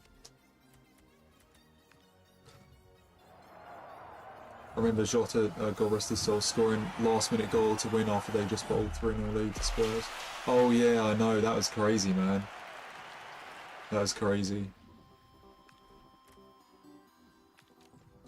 As the last time being around, you're suggesting about looking into something about it. Yeah, it's something I'd love to try out, of course. I don't know how it will go. I'm still in that position of trying to just get bigger. I'm still in that position because it takes time. It genuinely takes time. So yeah, I'm still in that process right now. I'm still in that process. But like, I don't know how it will go though. Like, I absolutely love it as a fan, but I don't know. Something I'll obviously try, but you know, I just, you don't know what something's going to be like until you do it. You know, you don't know what it's going to be like until you do it. There's a big difference between like thinking about doing something and actually doing it, you know. So like I don't know how it'd be actually doing it.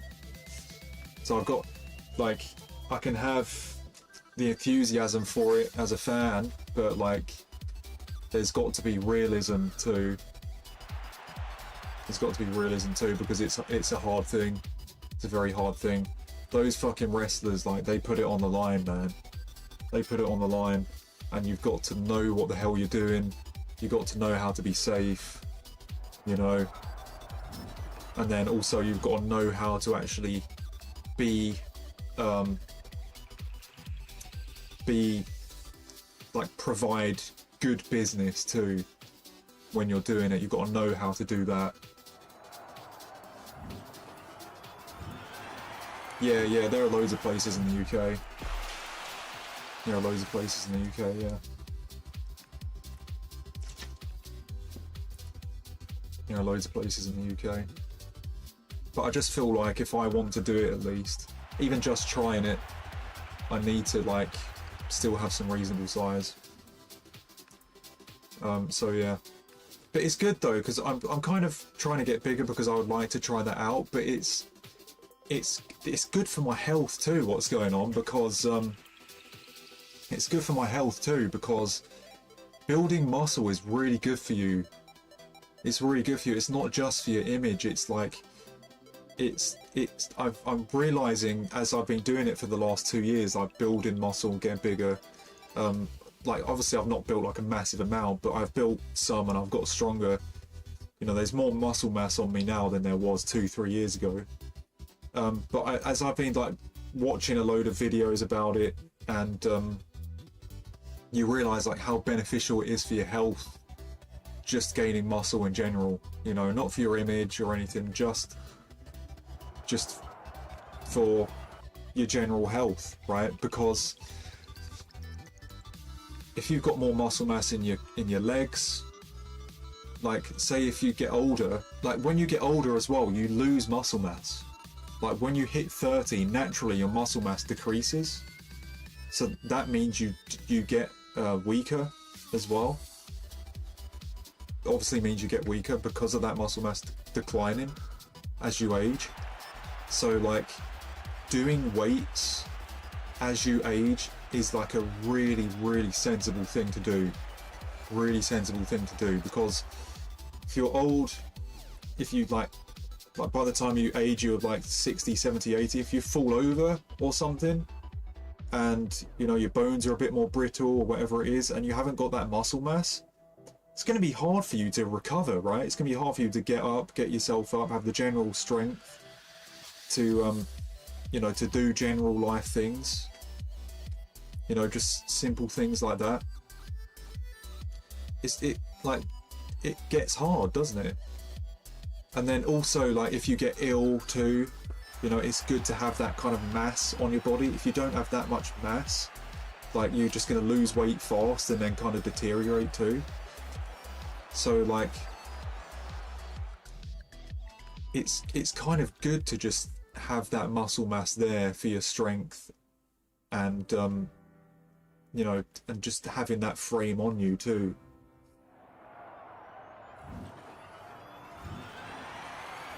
So that's the thing, like, as you age and you get older, if you've put on a decent amount of muscle mass, it doesn't have to be loads, but if you do lift weights, get a good amount of muscle mass on your legs, good amount of muscle mass on your arms, etc., and you get in kind of difficult situations, you've got the strength to kind of take care of yourself, you know? You've got the strength to take care of yourself. Having that muscle there is actually massive. So I'm glad, like, I'm doing that. Obviously I'm doing it because I really love wrestling as a fan, but the general health benefits are really good, man, like in terms of building muscle. Obviously doing wrestling itself doesn't help you at certain times, because you're slamming your back on the mat all the time and taking loads of bumps, so that can obviously cause injuries for you. But you know, but all the more reason, that's why you need to be in shape, man. You need to be in like top condition to deal with those things, and even then it's still difficult. But just lifting weights in general is good for you, man. It's good to have muscle mass. That strength becomes so crucial as you get older. So crucial. You know, it's better having it than not having it, you know?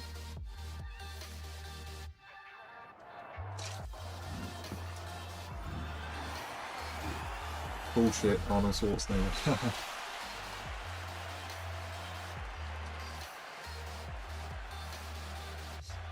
Just don't agree to matches like out of GCW. Yeah, I know, those are like fucking, you know, those like barbed wire hardcore matches and shit. Some of them are called death matches, aren't they? Or something like that. Yeah, fuck that, I wouldn't do that stuff. I wouldn't do, there's nothing wrong in taking some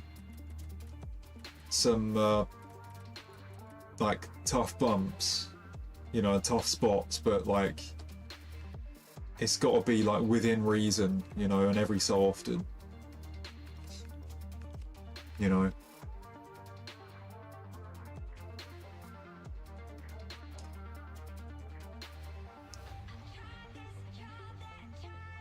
Yeah, exactly, Miles. Oh, it's just a good thing.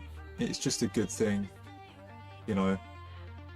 Like nobody has to like go to the gym and like and lift all the time or anything, but even just like once or twice a week can actually make the difference in terms of having you know, just having a bit of extra muscle in your legs or something. Like it's just good to have that, you know. It's just good to have it.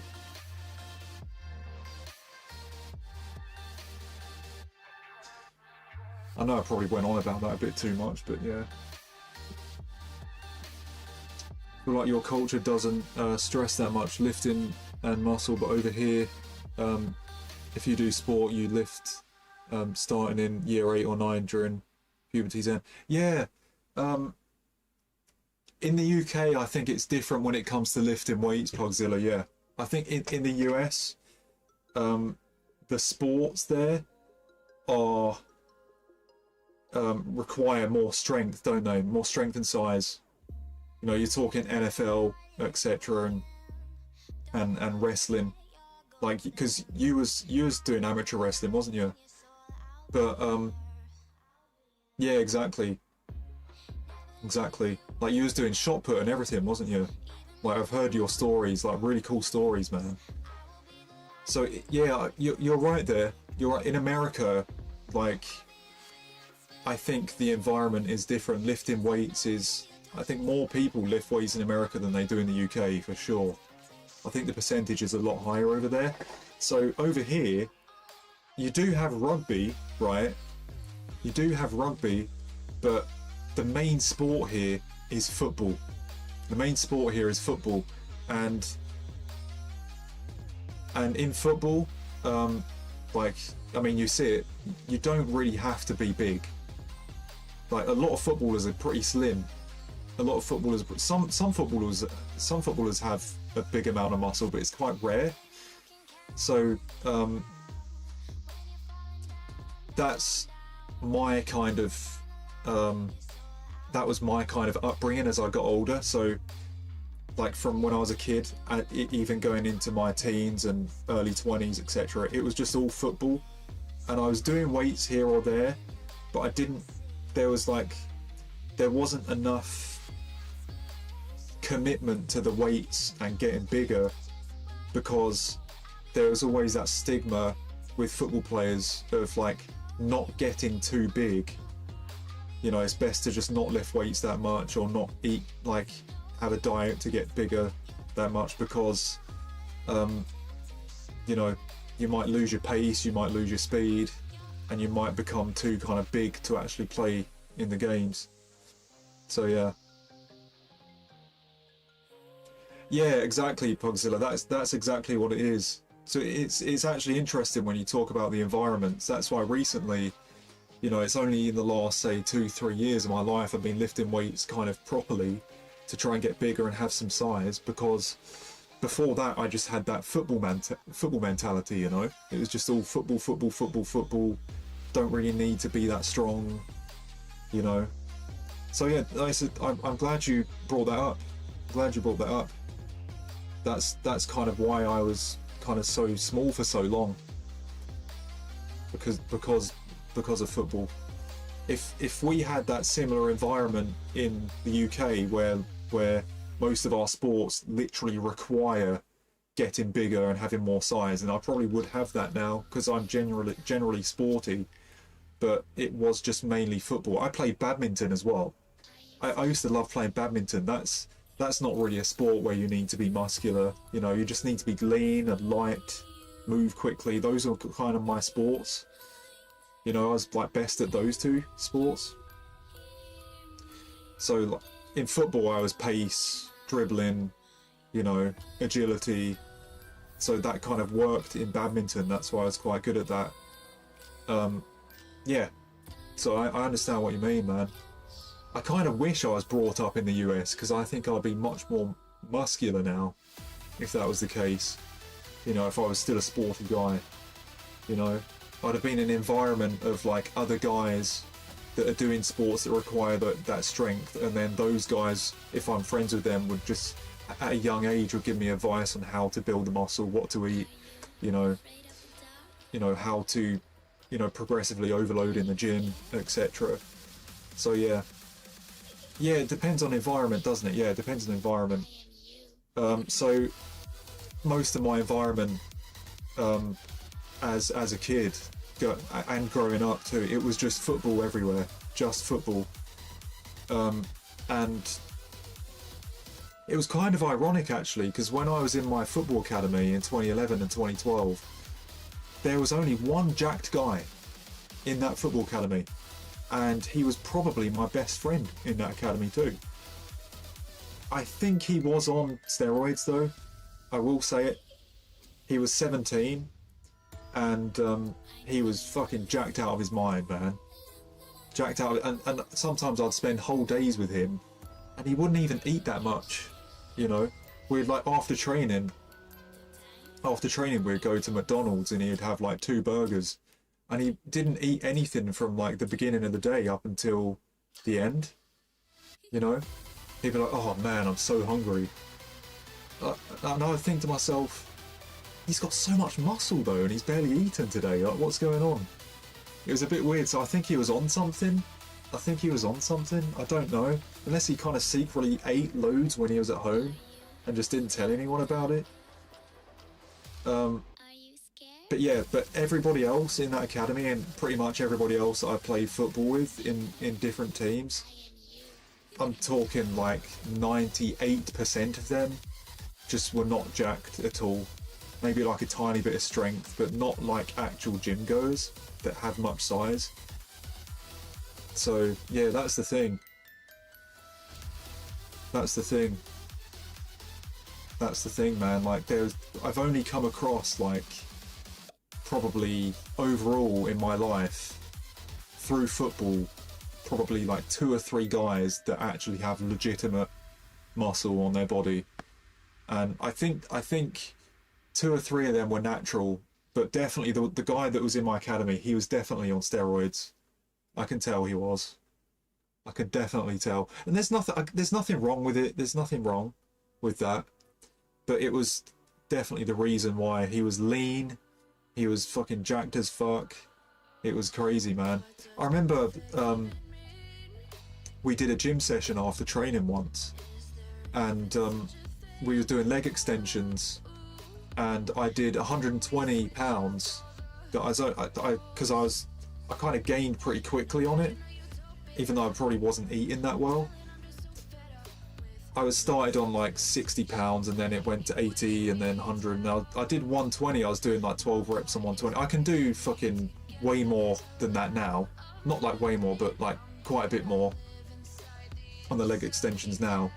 But back then, as I'm 17, 120 pounds on leg extensions was like, felt quite heavy. And I was quite proud of myself for you know, just getting 12 reps on that for 2 sets. And I remember I went up to him and I was like, I'm kind of curious. Obviously, like you're big and muscular right now. Can you try this weight that I've done on the leg extensions here? Can you try it out to see like what it's like? Because you must obviously be stronger than me, right? Like with the way your body is. He goes onto the machine, he does 1 rep, and then he lets go because it was way too heavy for him. I'm thinking to myself, wait, what? What's going on there? I'm thinking, he's got really muscular legs. I've got fucking skinny legs. I'm doing 12 reps on 120 pounds, 120 pounds. He does 1 rep and then had to lower it straight away, even though his legs were jacked. I was thinking to myself, yeah, what's going on there? What's the explanation for that? He's like jacked as fuck, but then couldn't lift the weight that I was lifting. That always fucking baffled me, man. That baffled me. So what is that? What is that? Like, he had way more muscle mass on his legs than I did. How's that a thing? You know?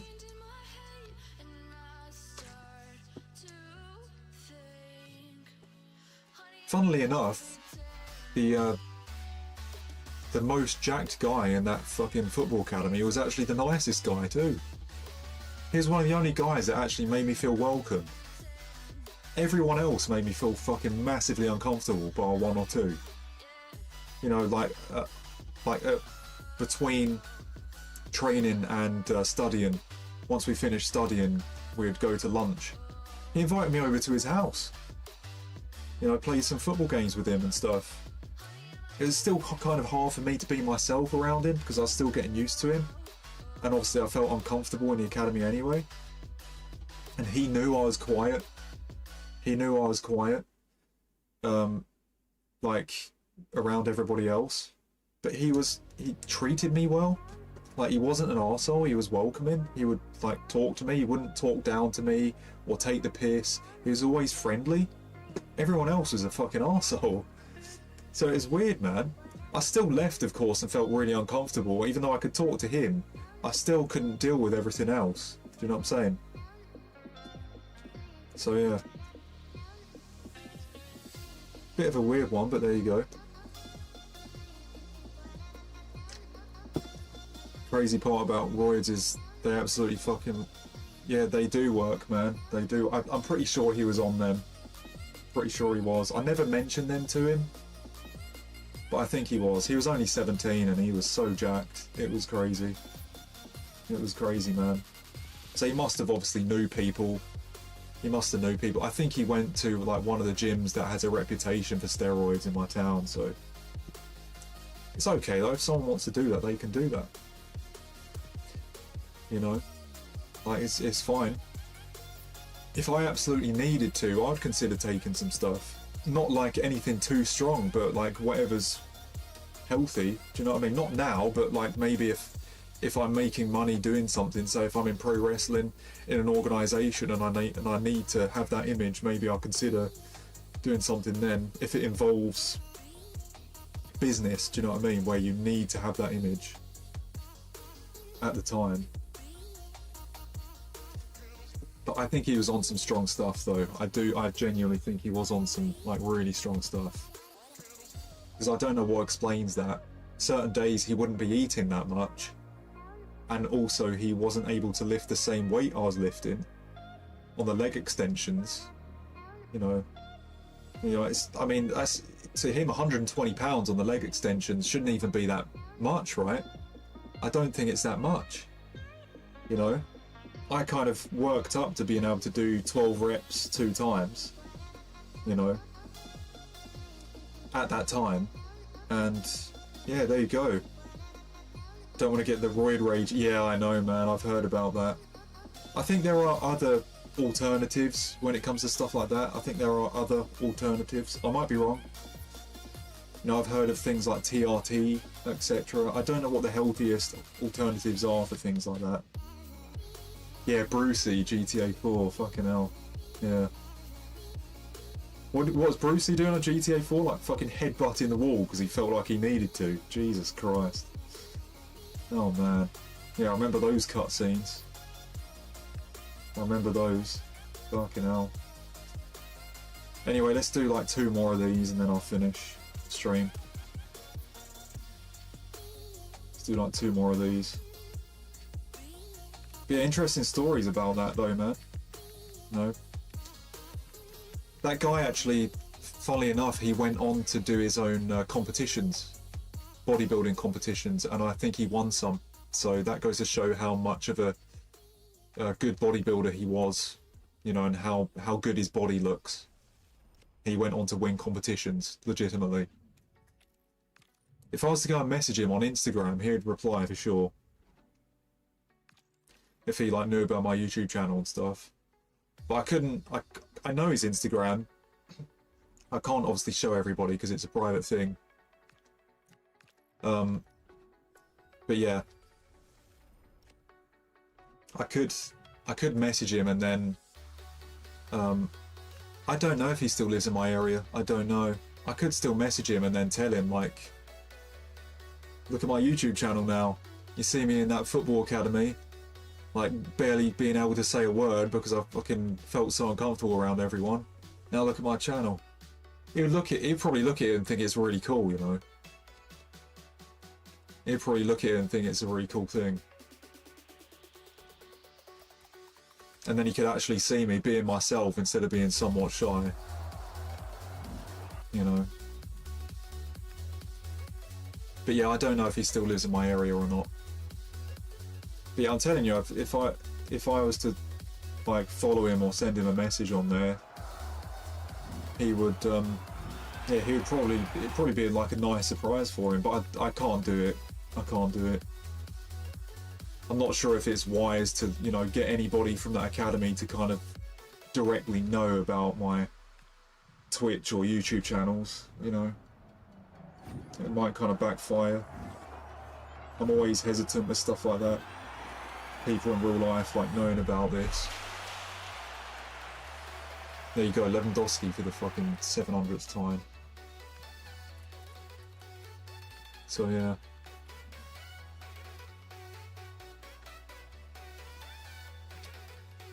But yeah, he legitimately went on to win competitions. He went on to win them. Like actual bodybuilding competitions. I don't know, that was when I was checking him out, like not recently, but like a few years ago. So I don't know what's been going on with him recently, of course. He might have changed his username or some shit. But yeah, he's a real guy, man. He's gained quite a big following as well. Like similar to me, he's probably got like 20k followers on Instagram or something. Like similar to the following I got on YouTube. So I guess that's kind of a cool thing.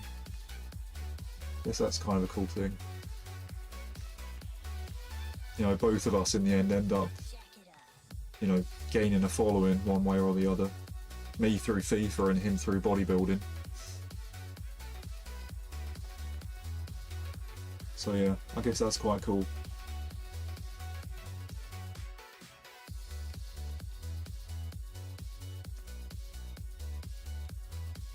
Right, that'd be it for the stream then. That'll be it for the stream. We go for another grind tomorrow then. I don't know if I should do like an extra early stream on Friday because like the team of the year. I think it's it says 1 day 13 hours there. Yeah, I think that's 5 PM on Friday. 5 PM on Friday it expires. I don't know whether I should do an early stream for that or not. Yeah, at least we got some form of a blue, Miles. Yeah, we got an icon blue, which is nice. We got an icon blue. We've got to see if we can get something else as well, though. We've got to see if we can. There's more to fight for. Miles, you're still fighting, aren't you? You still want to buy a bloody store pack. You still want to buy one of those. Guys, what's this song called? I can't even hear the songs. I'm missing out on a lot of good tracks because I've not got my headphones in.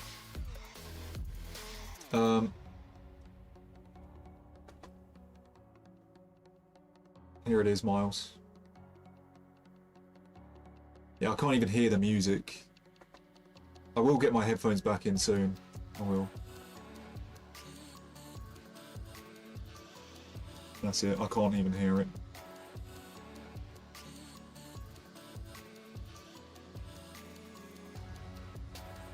But yes, thanks for coming in, guys. I appreciate it. Appreciate the chat as well. We packed something at least, so I'm glad about that. We packed something.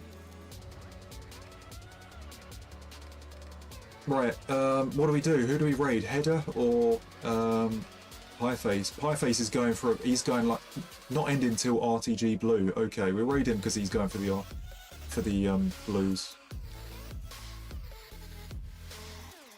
He looks like he's going to really go for it, so. Oh shit, there's actually barely anyone in the raid. Fuck it, I'll just do it anyway. My viewership, huh? I wish I could have the same viewership as FIFA 19, huh? If this was FIFA 19 right now, I'd be raiding Pi with like fucking 150 viewers, maybe more. It is what it is though. Appreciate you guys coming in, and I'll see you in the next one. We got a blue. See you soon, guys.